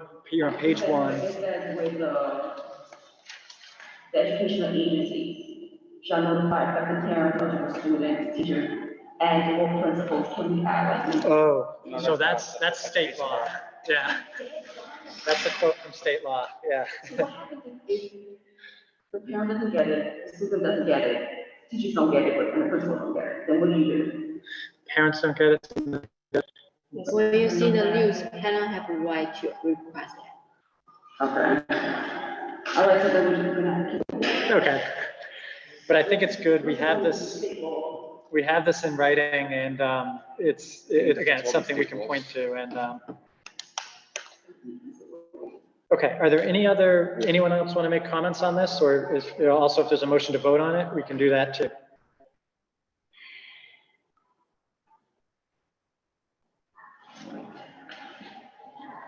Do you know, are they doing anything like more security wise, because this happened the second time that we could. Like extra, like additional? Yeah. I'm not sure, like compared to the first time. Have you seen the web page they have set up? They have a whole web page with a bunch of info on it. There's actually 3 times that was breached within a couple of years. Yeah. But I don't know how it compares to like I just don't know. I mean, they said they've shut down, they said they patched the vulnerability within hours. But again, and this was a nationwide, I think worldwide thing. Like it's not just DOE. It's there was a vulnerability with this particular company's software. Yeah. It's yeah.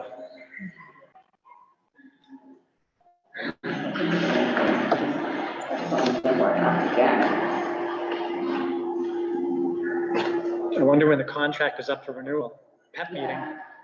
It'll definitely come up at the PEP meeting, I'm sure.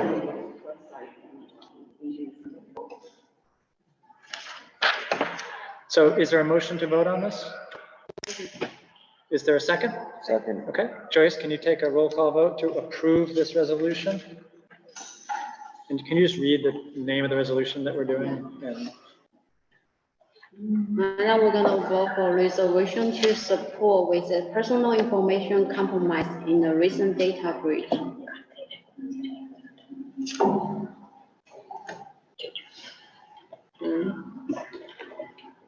President Steve So. Yes. First Vice President John. Yes. Second Vice President Elizabeth. Yes. Recording Secretary Joyce. Yes. Councilmember Mei Kwan Chen. Yes. Councilmember Wen Chen. Yes. Councilmember Yan Qing Chen. Yes. Councilmember Maya Lodenbrock. Maya, can you hear me? Yes, yes, sorry, it takes time to unmute, sorry. Yes. Okay. Thank you. Councilmember Nora Ston.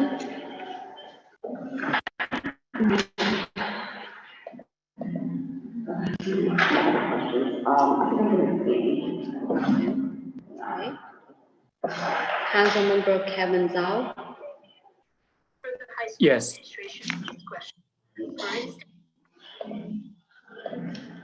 Thank you. Here we got. We got 9 yes.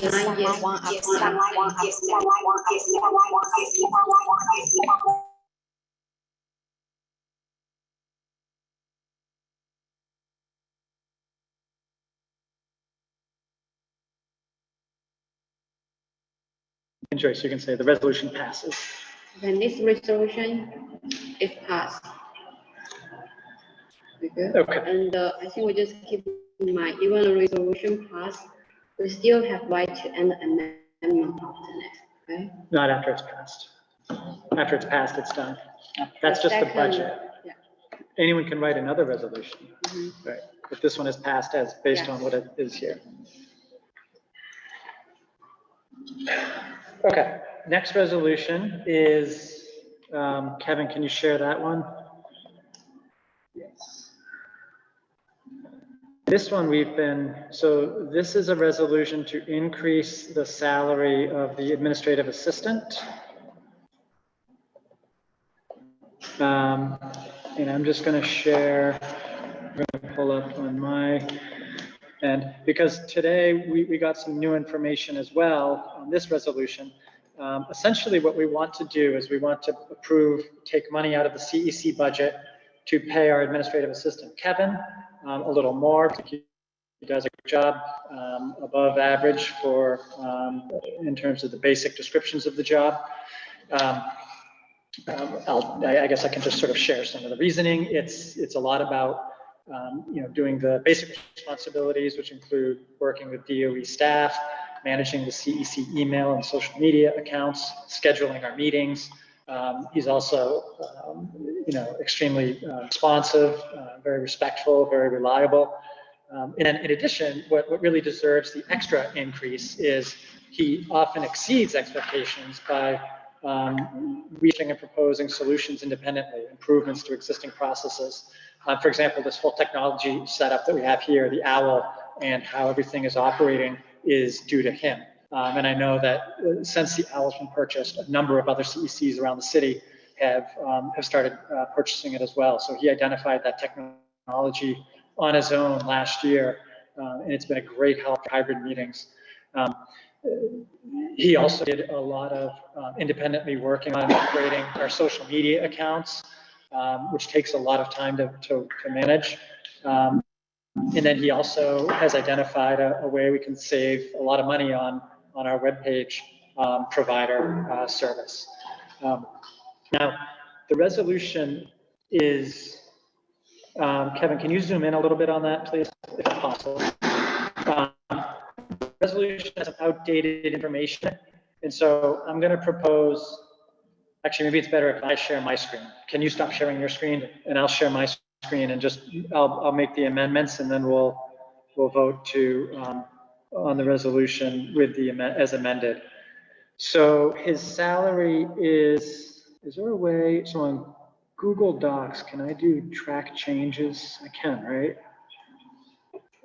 Go ahead, Tamara. Well, I'm trying to do this. I think we're talking about like money stuff with changing the budget. Yeah, it's interesting. Like, you know what? Let's talk about the resolution and then do the budget, because we can't do one without the other. Because the resolution, we passed the budget with a raise for Kevin in it, but we haven't passed the resolution. That's why I put the resolution first. Because we can't approve the budget with a raise if we haven't, this is like the official way the DOE wants you to do it. They want you to have a resolution. Okay, that's no, because the only way it comes to like, from doing PG for so long, not supposed to do anything money-wise, you know? Okay. That's what I was saying. Okay. All right. So the edited version will have his current salary is not 38,110. It is, I'm just going to look up the number.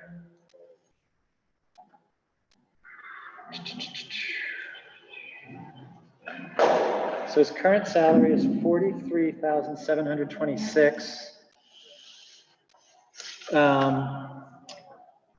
And then we are proposing, instead of the 5,000, we're proposing an additional 2,500. And I can, you know, I believe we can afford to pay that. In the last 2 years, the CEC has never spent its full amount of budgeted money, which obviously I would like to change. But my point is just that we always have over a significant amount of money left over at the end of each year.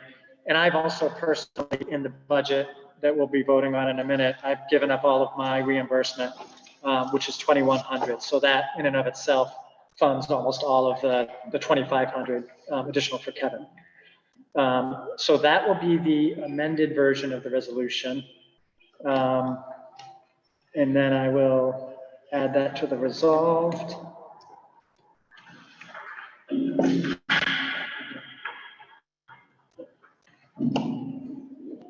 Steve, when I was talking about it last time with you, you said you can't say salary increase because I had mentioned a bonus. Yeah. So isn't that amendment should say bonus instead of salary increase? Well, I say, you're right. I mean, what I say is compensation. Yeah. And I can change that. It's splitting hairs because it's coming from the CEC, not from, officially it's not his salary. So you can't say salary, okay. Also compensation. And then you also said on the email, the union's gonna raise it up to 4,600. So that was corrected. And that's the new information we just got. So 43,726 is the accurate with the new DC 37 salary structure. Okay. And just so everyone knows, next spring, he will get a 3% raise. And so he will get off of his 43,726, he'll get an addition, he'll go up to 45,000 next spring. All right. So this money is going to come from the current budget or the? That's a good question. That's the catch. This will come out of every CEC budget going forward. And that's something we have to think about. Because and other CECs do this, but that's always how it works. Like I know CEC 15 gives theirs 10,000 extra. Sorry, Kevin, we're not going to give you 10. No, because the previous administration before us, you said that they got a bonus, and when I asked you about last year, it was too late. Say that again a little bit. Remember the previous when before I came on, you said the previous administration was able to give a bonus. So was that for the administrative assistant? Yeah, administrative assistant. That's why I asked you. I brought it up about bonuses for Natalie in and. previous administration, the CEC before. Yeah, okay. I 'Cause I don't wasn't know if there. we ever did that. I don't think we ever did one for Natalia. We didn't do it for Natalia, but I Yeah. brought it up. Okay. But, so going forward, it will be, or we could just do a one-time thing, because you said the previous one before Natalia did get a bonus. I don't think so. I think the DOE has told me it's set in it's in your budget. We can double check, but, Because can't we do it as like, say, bonus instead? I don't think it matters. Okay. I So just then don't. going forward, they will always have to put this in for the administrator.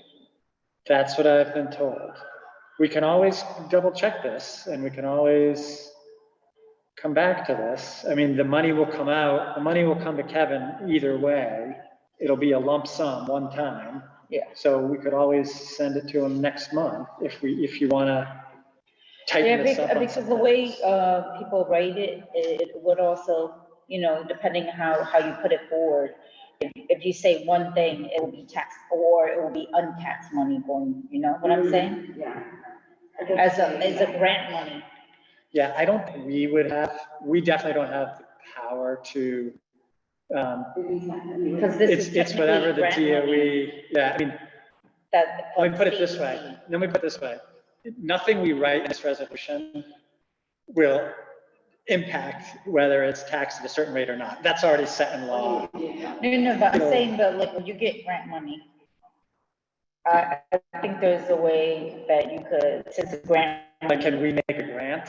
I mean, this is like the CC, isn't our money coming from grants anyway?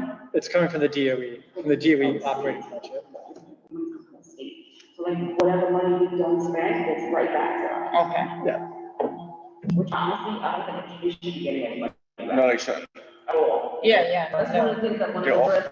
they should go off to District 20 schools. All the balance, none of that going back to them. Period. Most of it, we'll talk about that in a minute, but, so on this resolution right here, Elizabeth, what, do you want to change anything? No, I'm just saying, if you say a salary increase, then you say that we can't really say that, like it's. I just changed it to compensation increase, and this will increase So his annual bonus compensation. No, you don't want to put that in bonus.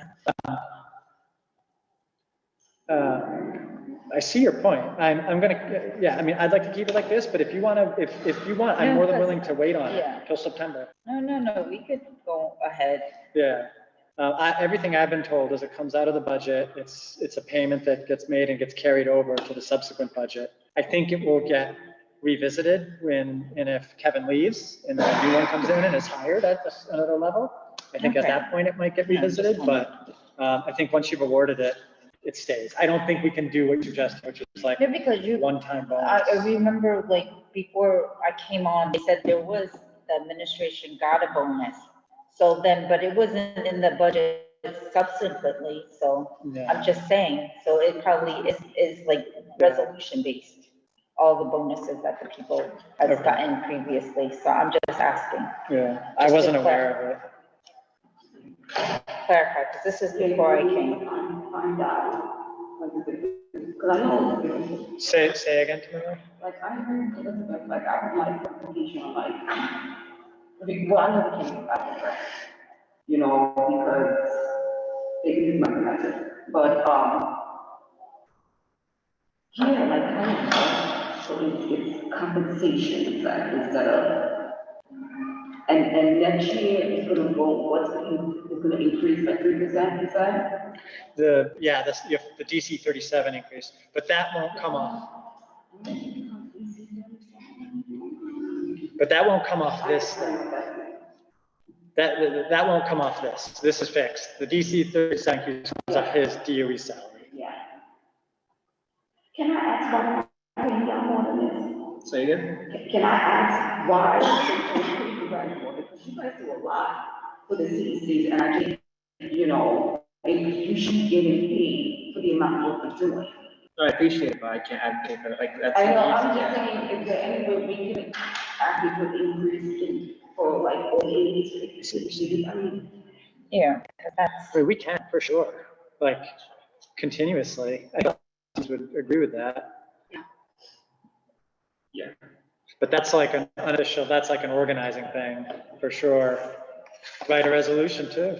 But it's hard to keep a lot of AAs, a lot of you guys leave after a certain amount of time because you find a job that pays more. Yeah, right. So same thing like when we talk about coordinator, you know, Right. the same thing. And it's like, if you pay you guys for the amount of work that you're doing, then a lot of us will be able to retain you.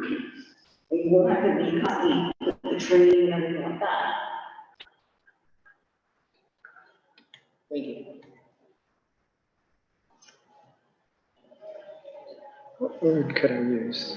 I'm just thinking about a different word, because I do see Elizabeth's point about like. Because if you say salary increase, because when I would mention bonuses, you already said you didn't say salary, because that's the DOEs and. I'm just saying. Bonus is a, I mean, why can't we use bonus? That's what corporate use. because it continues, because it's. Annual compensation. I'm just saying, here's what I have. The community resolve, the Community Education Council for District 20 awards Mr. Visney, I always mess that up, Visney, $2,500 additional to his base compensation. How's that sound? I guess that sounds better. Let's just take off a bid. If Kevin leaves, he finds a better job. Does that still go to the new person that's coming? I don't believe so. I believe they would come in at their own level, but I'm 80% sure of that. Okay. I believe this will continue though till next year. If Kevin's still here in 2 years, I'm for sure on that. That does continue. And part of that's also a good reason to just do the 2,500 as opposed to a larger amount, because then it's a little more manageable in the future, and other CECs could decide if they want to modify it or not. But I think it goes without saying that we want the position, like Tamara's saying, to be well paid, because they really do help run the whole process.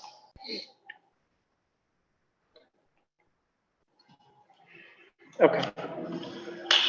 So I'm going to share my screen on this revised resolution, and unless anyone else has any changes, we can move to a vote on it. And then, so here's the revised resolution. Yeah, it's pretty straightforward. You know what? I'm going to change this. I don't know. I believe. I was writing it first person, whereas we believe.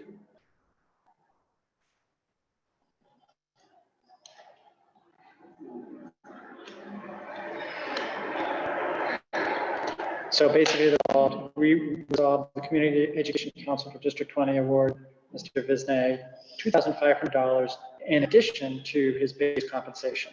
This will increase his total annual compensation to $46,226 from the current $43,726. And then we also had 13,866 unspent from the prior year. We'll talk about that. That's the budget conversation. This is not the budget resolution. Yeah. Anyone want to comment, or is there a motion to vote? Say that again, Tamara.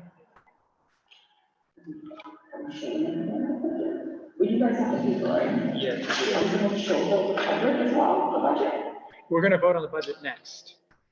This is just a resolution to approve the increase. And we could in theory approve the resolution and then not approve the budget. They're two separate actions. But we can't approve a budget with a raise for Kevin without this. This is like a procedural step the DOE wants you to do. So right now he's at 43,726. I guess we could discuss the budget right now and then have two votes, right, one after each other, but I would still want to vote on this first. Anyway, if anyone wants to make a motion, I'll vote on it. Motion, is there a second? Second. Thank you. Should we just keep it at like 3,000? So I'm sorry, the procedure, I will talk about it in a minute, but the Robert's rules, when there's a motion to do something, we have to act on that. So there's a motion on the floor to vote on this resolution. Joyce, can you take a roll call vote on this resolution? Yes.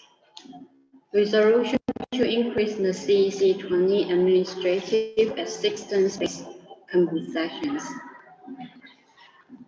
Steve, I vote yes.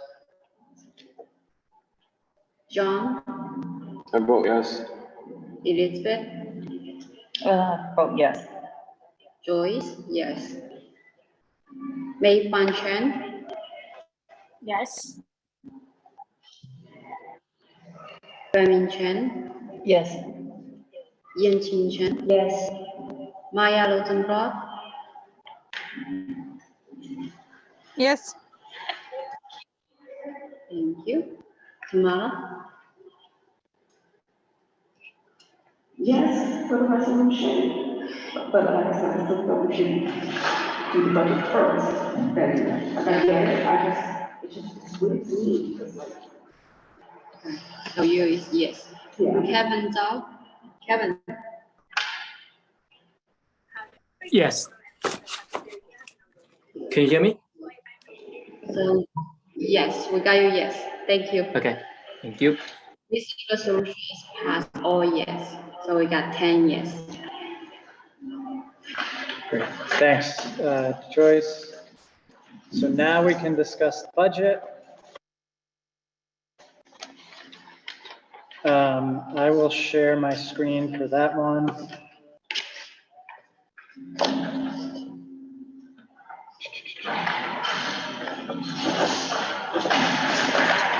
Okay, we've sent around the budget a number of times, and hopefully, I know it's hopefully everyone had a chance to look at it. What I did this time is I looked at our last 2 years and compared spending in the last 2 years. And can you guys see, is the budget showing on the screen? Yeah. Okay. And I just need to get to a place where I can actually work on it. Okay. So I looked at the last 2 years, and I'll be quick about this, but SY 2021-22, that's school year ending June of 2022, then school year ending 2023, so the year that just finished. I looked at our average spending in a bunch of categories in each of those years, and then I came up with a proposal for this current school year, 2023-24. The budget is $25,000. There are some of the major categories you can see on the left. Printing, postage, instructional materials, those don't really get used very much anymore. So those are all zeros. The P card. This is a prepaid card that is used for, that Kevin can use to make smaller, generally smaller purchases. But it's actually pretty flexible. There's a lot of things that the P card can spend on. And the big advantage is it's much easier to use than the DOE procurement process. You don't have to do a purchase order. You don't have to go through that time-consuming and paperwork process. So having money on the P card is a very flexible tool for CECs to have. Equipment, the OWL that we're looking at, for example, anything else related to running our meetings, anything Kevin might need in the office, technology hardware, courier services, advertising, copier lease, none of those are applicable anymore. But those are the standard line items. Local travel and meeting expenses, refreshments, for example. This is, Kevin lives in Queens, and so he takes an Uber home after our meetings at nights.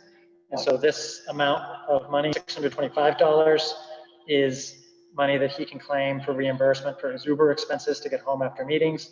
Yeah.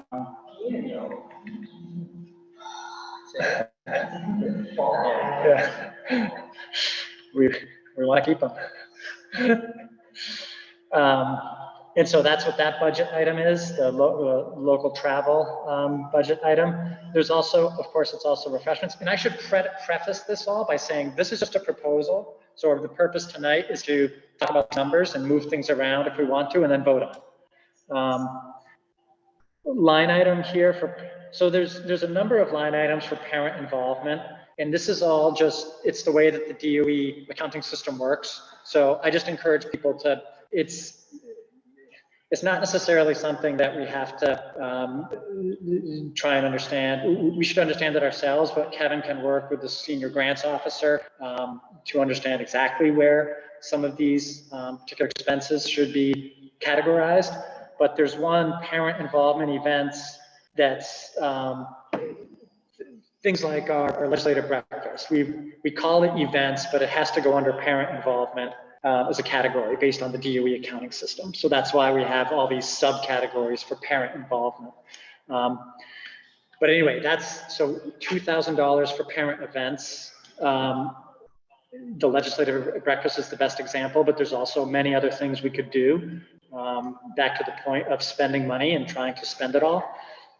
Really all it takes is members who are interested and have the time and energy to head something up, quite honestly. This next one, member reimbursements. This is actually where most of the money stays. Most members do not claim their reimbursements.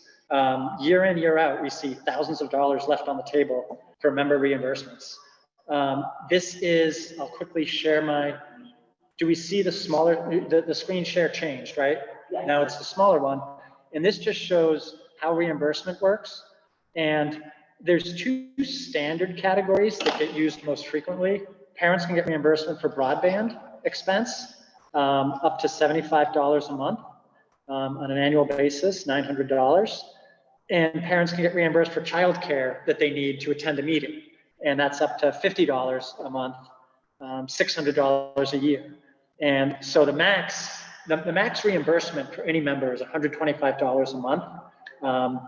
And for a total of $1,500 a year in reimbursement. And there's a process you have to go through, file a form, and Kevin can help you with that.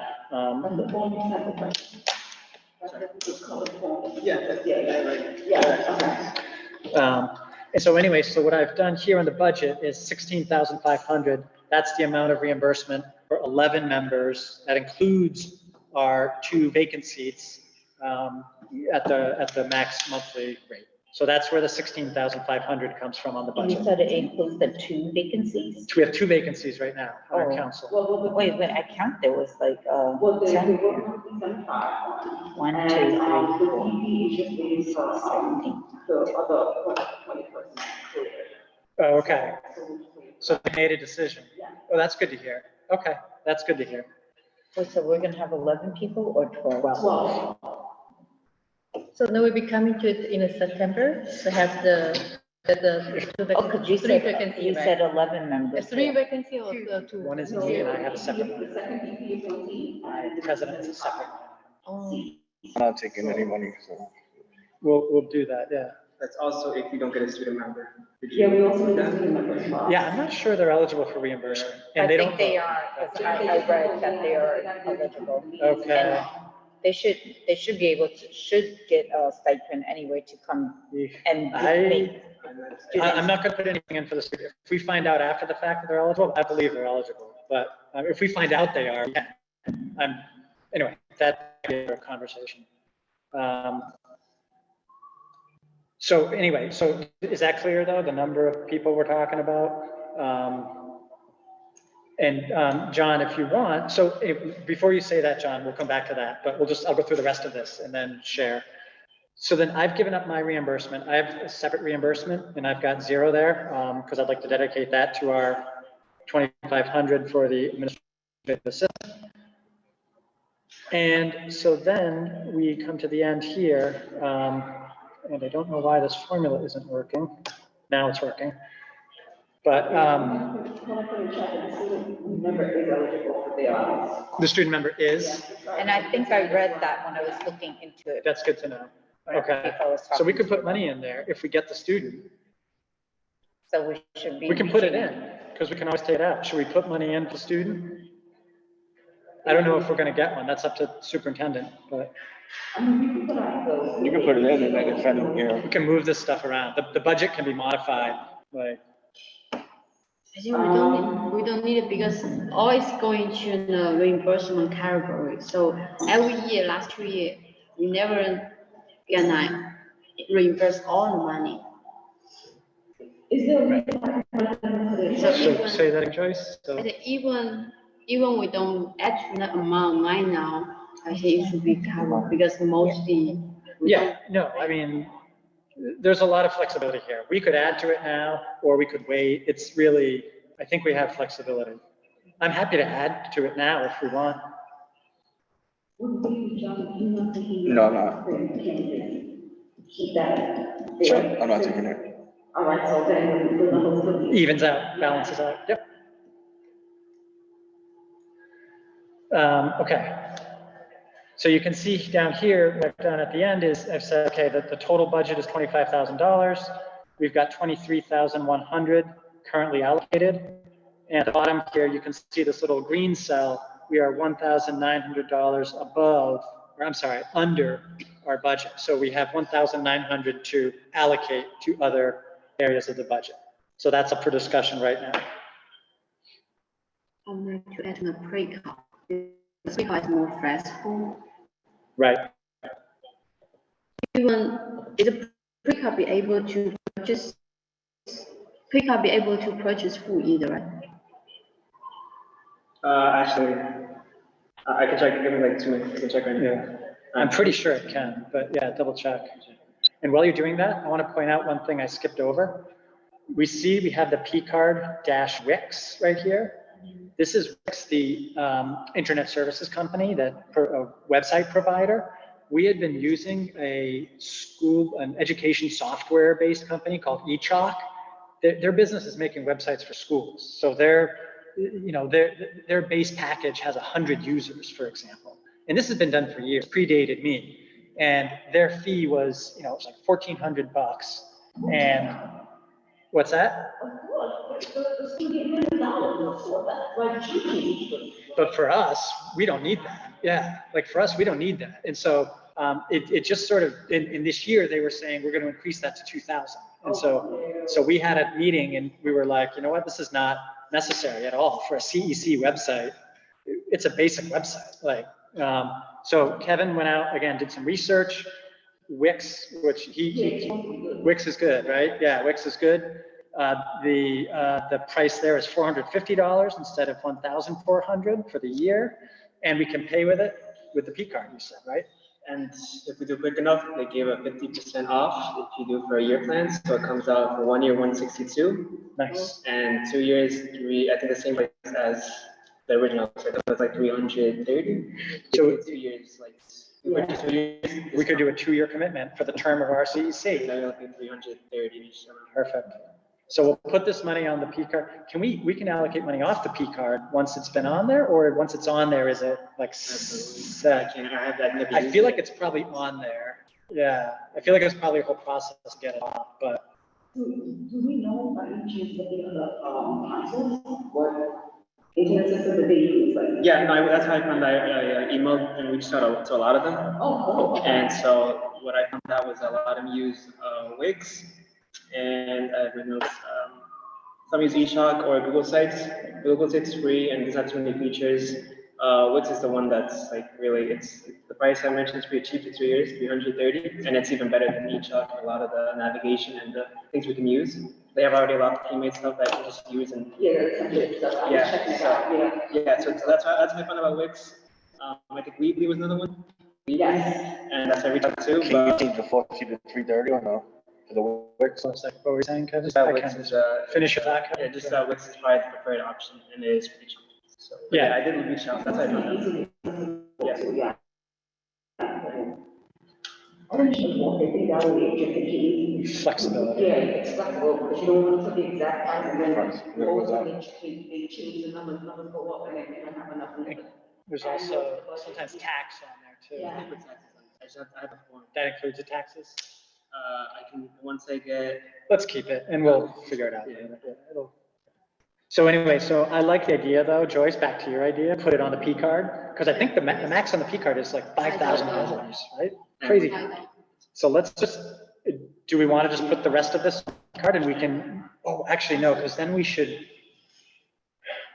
what's the list of things the P card can spend money on? It's pretty expansive, right? The things that they can buy? Can buy, yeah. I think I only have a list of things I can't buy. Oh, okay. So I think food, I want to say we can use it. I know you can use it for food. But it's very simple purchase order.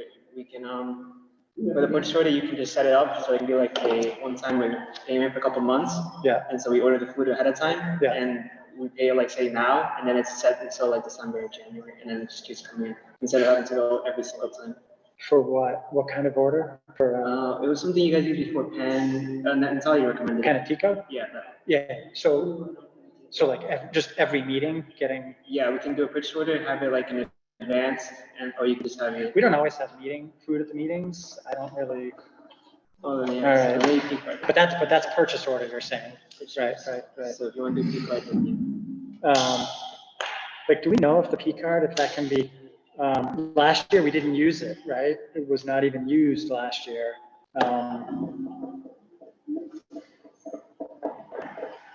Well, should we split the money then? Put half of it on the P card and then half in another category, maybe events? How does that sound? Put $1,000 on the P card. I want to say no because Paula in chat also meant food needs an invoice, and that's what I'm thinking. I'm pretty sure food you can't pay for P card. Okay. I thought I remembered in past years, like quickly before the meeting, pizza, P card. Maybe you can, but then you can also get audited.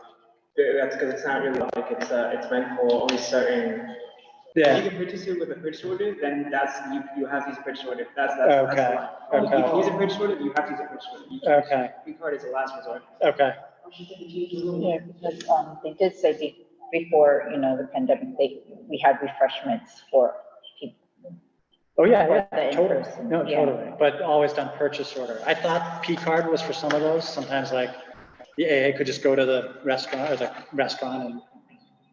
Swipe. I might receipt, and some of them might just be like a simple receipt with the price, and then it all causes problems. So. Okay. All right. So ideas here. Let's allocate this money and be done. Yeah. So the budget, we've got 1,900 that has to go somewhere. And honestly, guys, we can move this around in the upcoming months. So go ahead, Tamara. Many moons ago, before COVID, the CDC used to do a welcome breakfast to the President's Council, like all the SLT. I don't. Is that something that I think that's something you should bring back? I don't like it. I love it. So, should we pop this in? Should we put this all in the events budget then?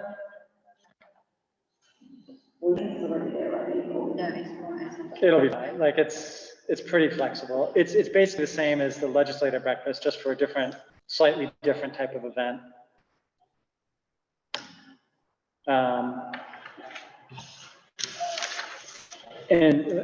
So now we've got the budget: $500 P card office supplies, $450 P card for Wix, $525 for equipment, $625 for travel for Kevin, $3,900 for events, $16,500 for member reimbursement, $2,500 for Kevin. Any changes, questions? Sound good? Why your total didn't change? Oh, it's weird. It's not updating unless there you go. Okay. Yeah. Now it balances. And this also.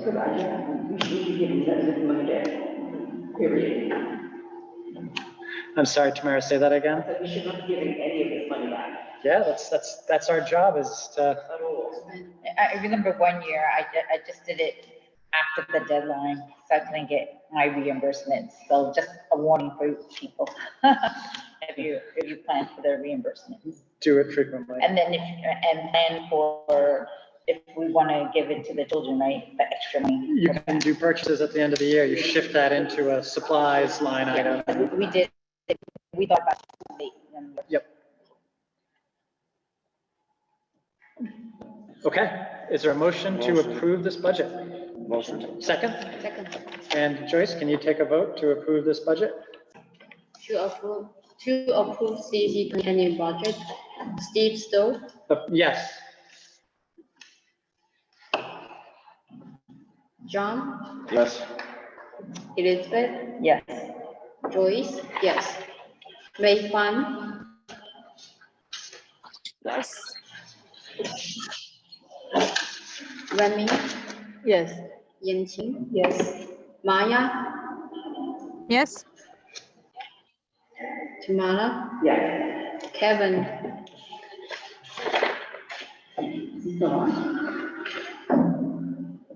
Kevin, are you still on? He's here. He is on here. Kevin, can you hear us?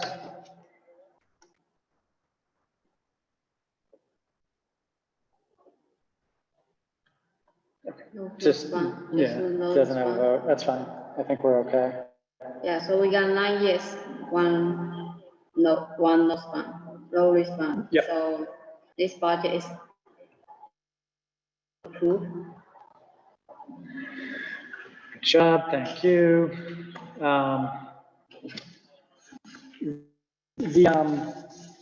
Let's see, CEC budget. We should have on here as well that we always have a second public speaking session. And we can just do that now. If there are any, just a reminder for anyone who would like to sign up and speak in the public speaking session. The link, I believe, has been posted in the chat. Kevin, can you change, or Kevin, can you post again? All right. We have one member from the public. Okay.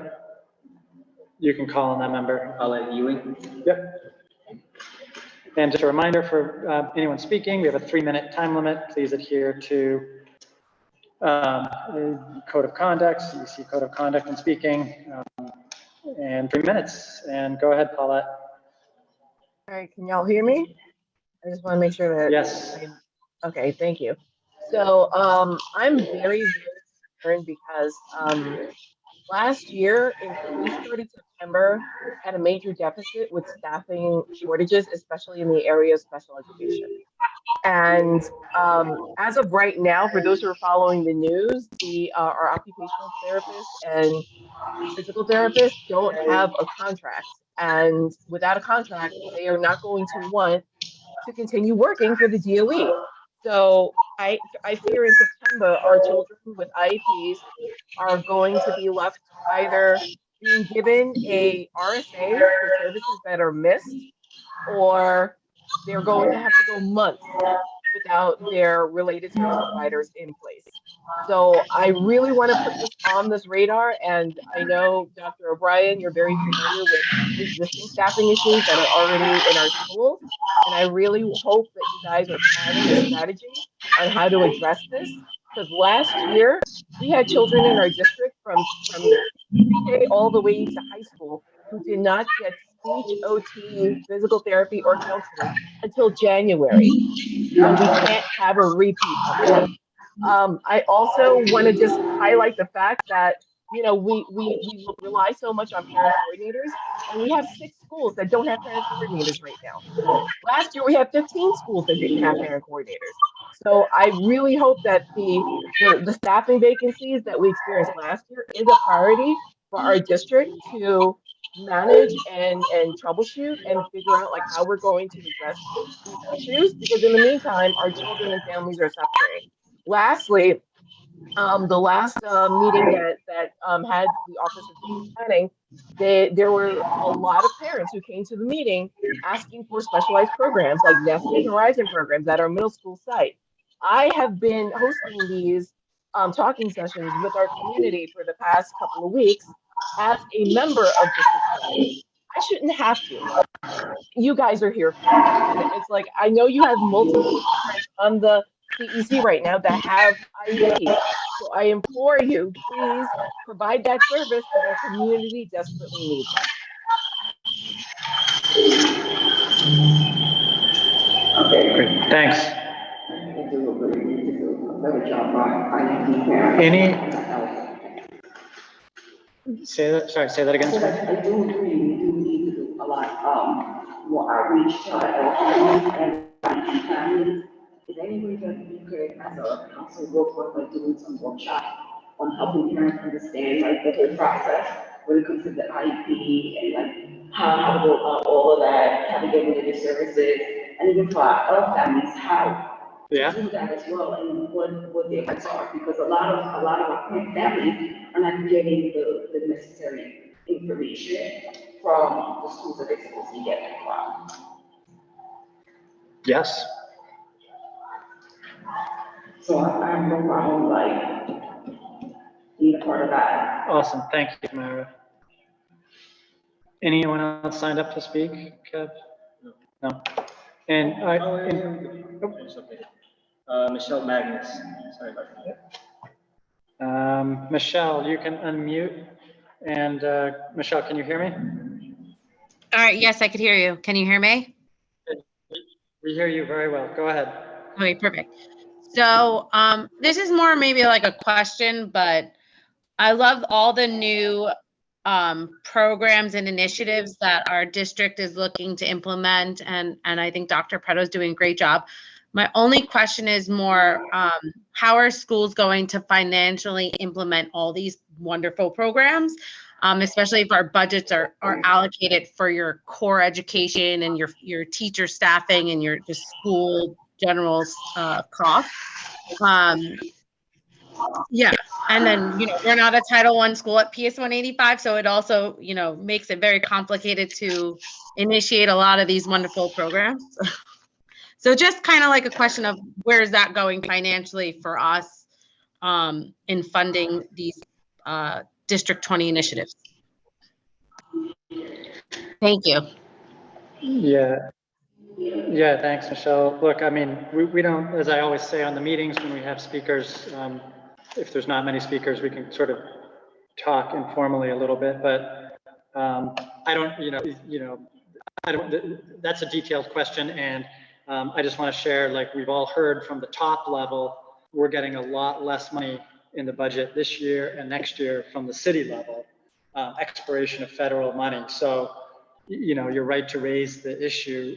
There's going to be a lot of, you know, it's a big issue. And I think we heard today that there's 750 million in programs. I heard today at our meeting with the working group that are potentially at risk this next fiscal year, not the one that just passed, but next fiscal year from expiring federal money, including things like Summer Rising. Summer Rising is the top of the list. Because that's a federal stimulus funded program.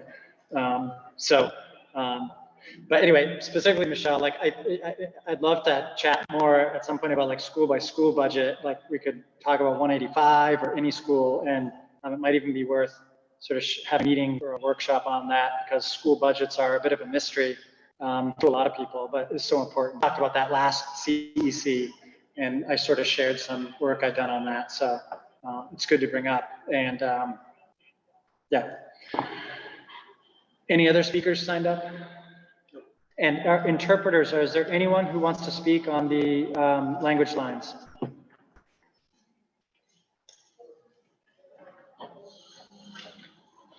Interpreters, do we have anyone who would like to make a comment from the Arabic, Spanish, or Mandarin lines? This is Arabic interpreter. There is no question in the Arabic room. Thank you. Okay, thank you. No, there is nobody in the Spanish line with any questions. Okay, thank you. There's no questions on the Mandarin line as well. Thank you so much. Now we will, the last on the calendar meeting is approval of the July calendar. Two things are on the agenda, but did you want to do the meeting dates and the treasurer bill? We can vote on the treasurer. I want to wait until Mei Fang is here because she wants to run. And I'd rather she do in person. If that's, and then Should be able to do online.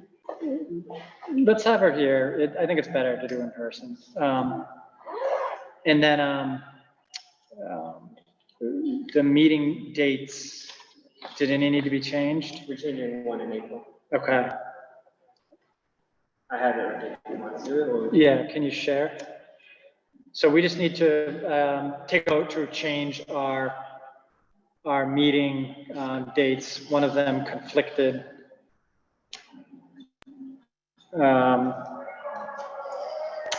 With, what was it conflicting with PT conferences? Eid. Eid, okay. And this is the modified date, right? Yeah, these are the upcoming dates. And this is the only conflict we have for the year. Okay. So again, this is just, we just need to do a council vote to change the April meeting from April 10th to April 17th. Are we off that week, the 17th, or we're in school? I'm just wondering. What's that? April 17th, are we supposed to be in the school? Vacation. April 17th, I don't know, is that spring break?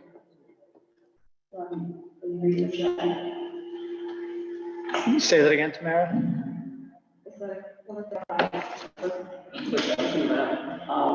Because the voting on the agenda, you might have, according to parliamentary procedure, you would have to make a motion to table the election. Oh, okay, that's fine, we can do that.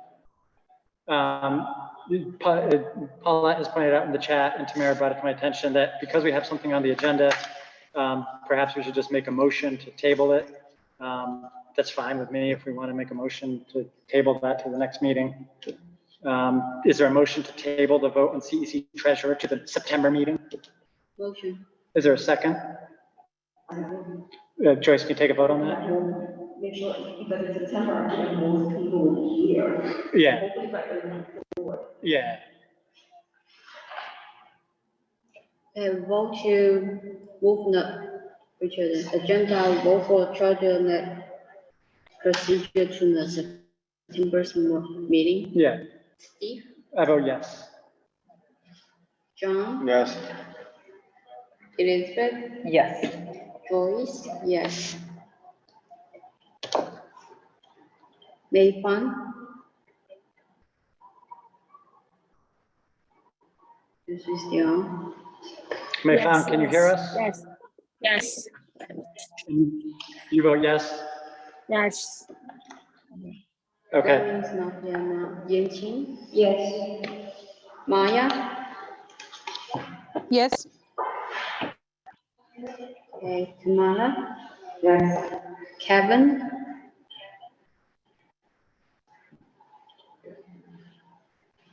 Okay. Is Kevin still on? We can, I think we have enough. Yeah. Yeah, but we still, yeah, when we're gonna move, made a vote to, because we didn't vote for treasurer on the next meeting, so we moved to September's meeting. Yes? Yes. Okay. So we got 9 yes, 1 no response, so Cool. this move is passed. Thank you, Joyce. And let's vote on the meeting dates to approve these, the change of date. Is there a motion to approve these dates? Motion. Second? Second? Second. Can we, Joyce, take a roll call vote on that, please? Okay. Vote for our calendar's meeting, we change for April to April 17, 2024. Steve? Yes. John? Yes. Elizabeth? Yes. Joyce? Yes. May Fan? Yes. Hello, May Fan? Yes. Benmi? Yes. Yanqing? Yes. Maya? Yes. Yes. Tamara? Yes. Kevin? Thank you. So we still got 9 yes, 1 is no, so the calendar meeting is changing.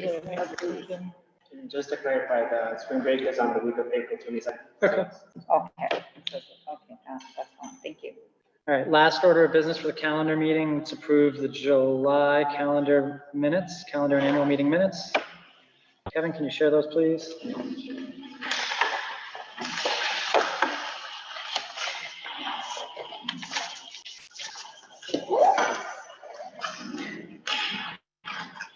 So everyone, please look over the minutes from July. If there's any changes, please speak up.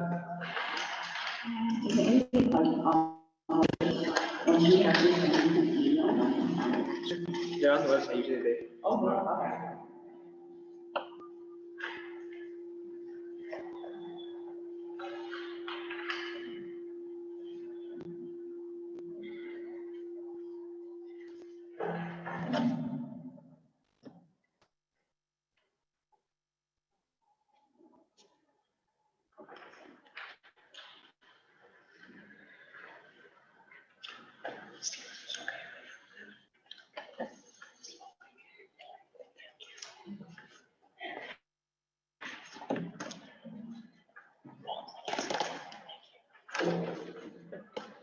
the.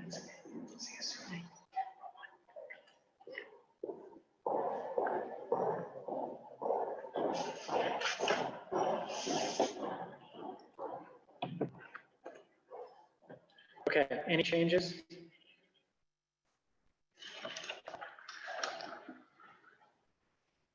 Okay, hearing none, the minutes are approved. I will now, is there a motion to adjourn the? Annual meetings are on the agenda. What's that? The annual Annual minutes. meeting. are also- Oh, yeah, go ahead. Yeah, share those. So we'll approve the annual meeting minutes.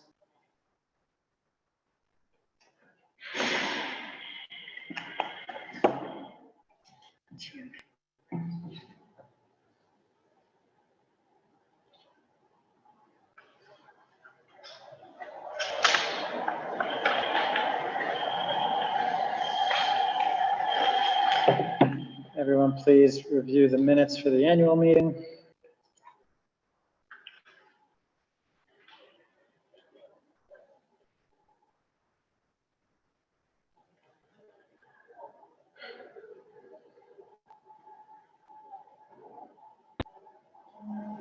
Charter may find Yeah, correct it. Tell Kevin. So Kevin, can you make a correction? Yeah, please. What is May For the Fan's charter, name. the name is May Fan M, not W, MEI. Okay, where is it? Charger. It's on the charger section. Oh, I see. I see. You can pass Dyker. Good catch. Okay, so any changes to the annual meeting minutes? Okay, so hearing none, the minutes are approved. Now we need a motion to adjourn the calendar meeting, and then we will quickly do our business meeting. So is there a motion to adjourn the calendar meeting? Motion. Is there a second? Second. All in favor? Aye. Any opposed? Okay, thank you everyone for joining us for the calendar meeting. We will now, I think we all would agree, we just want to start the business meeting and get that done.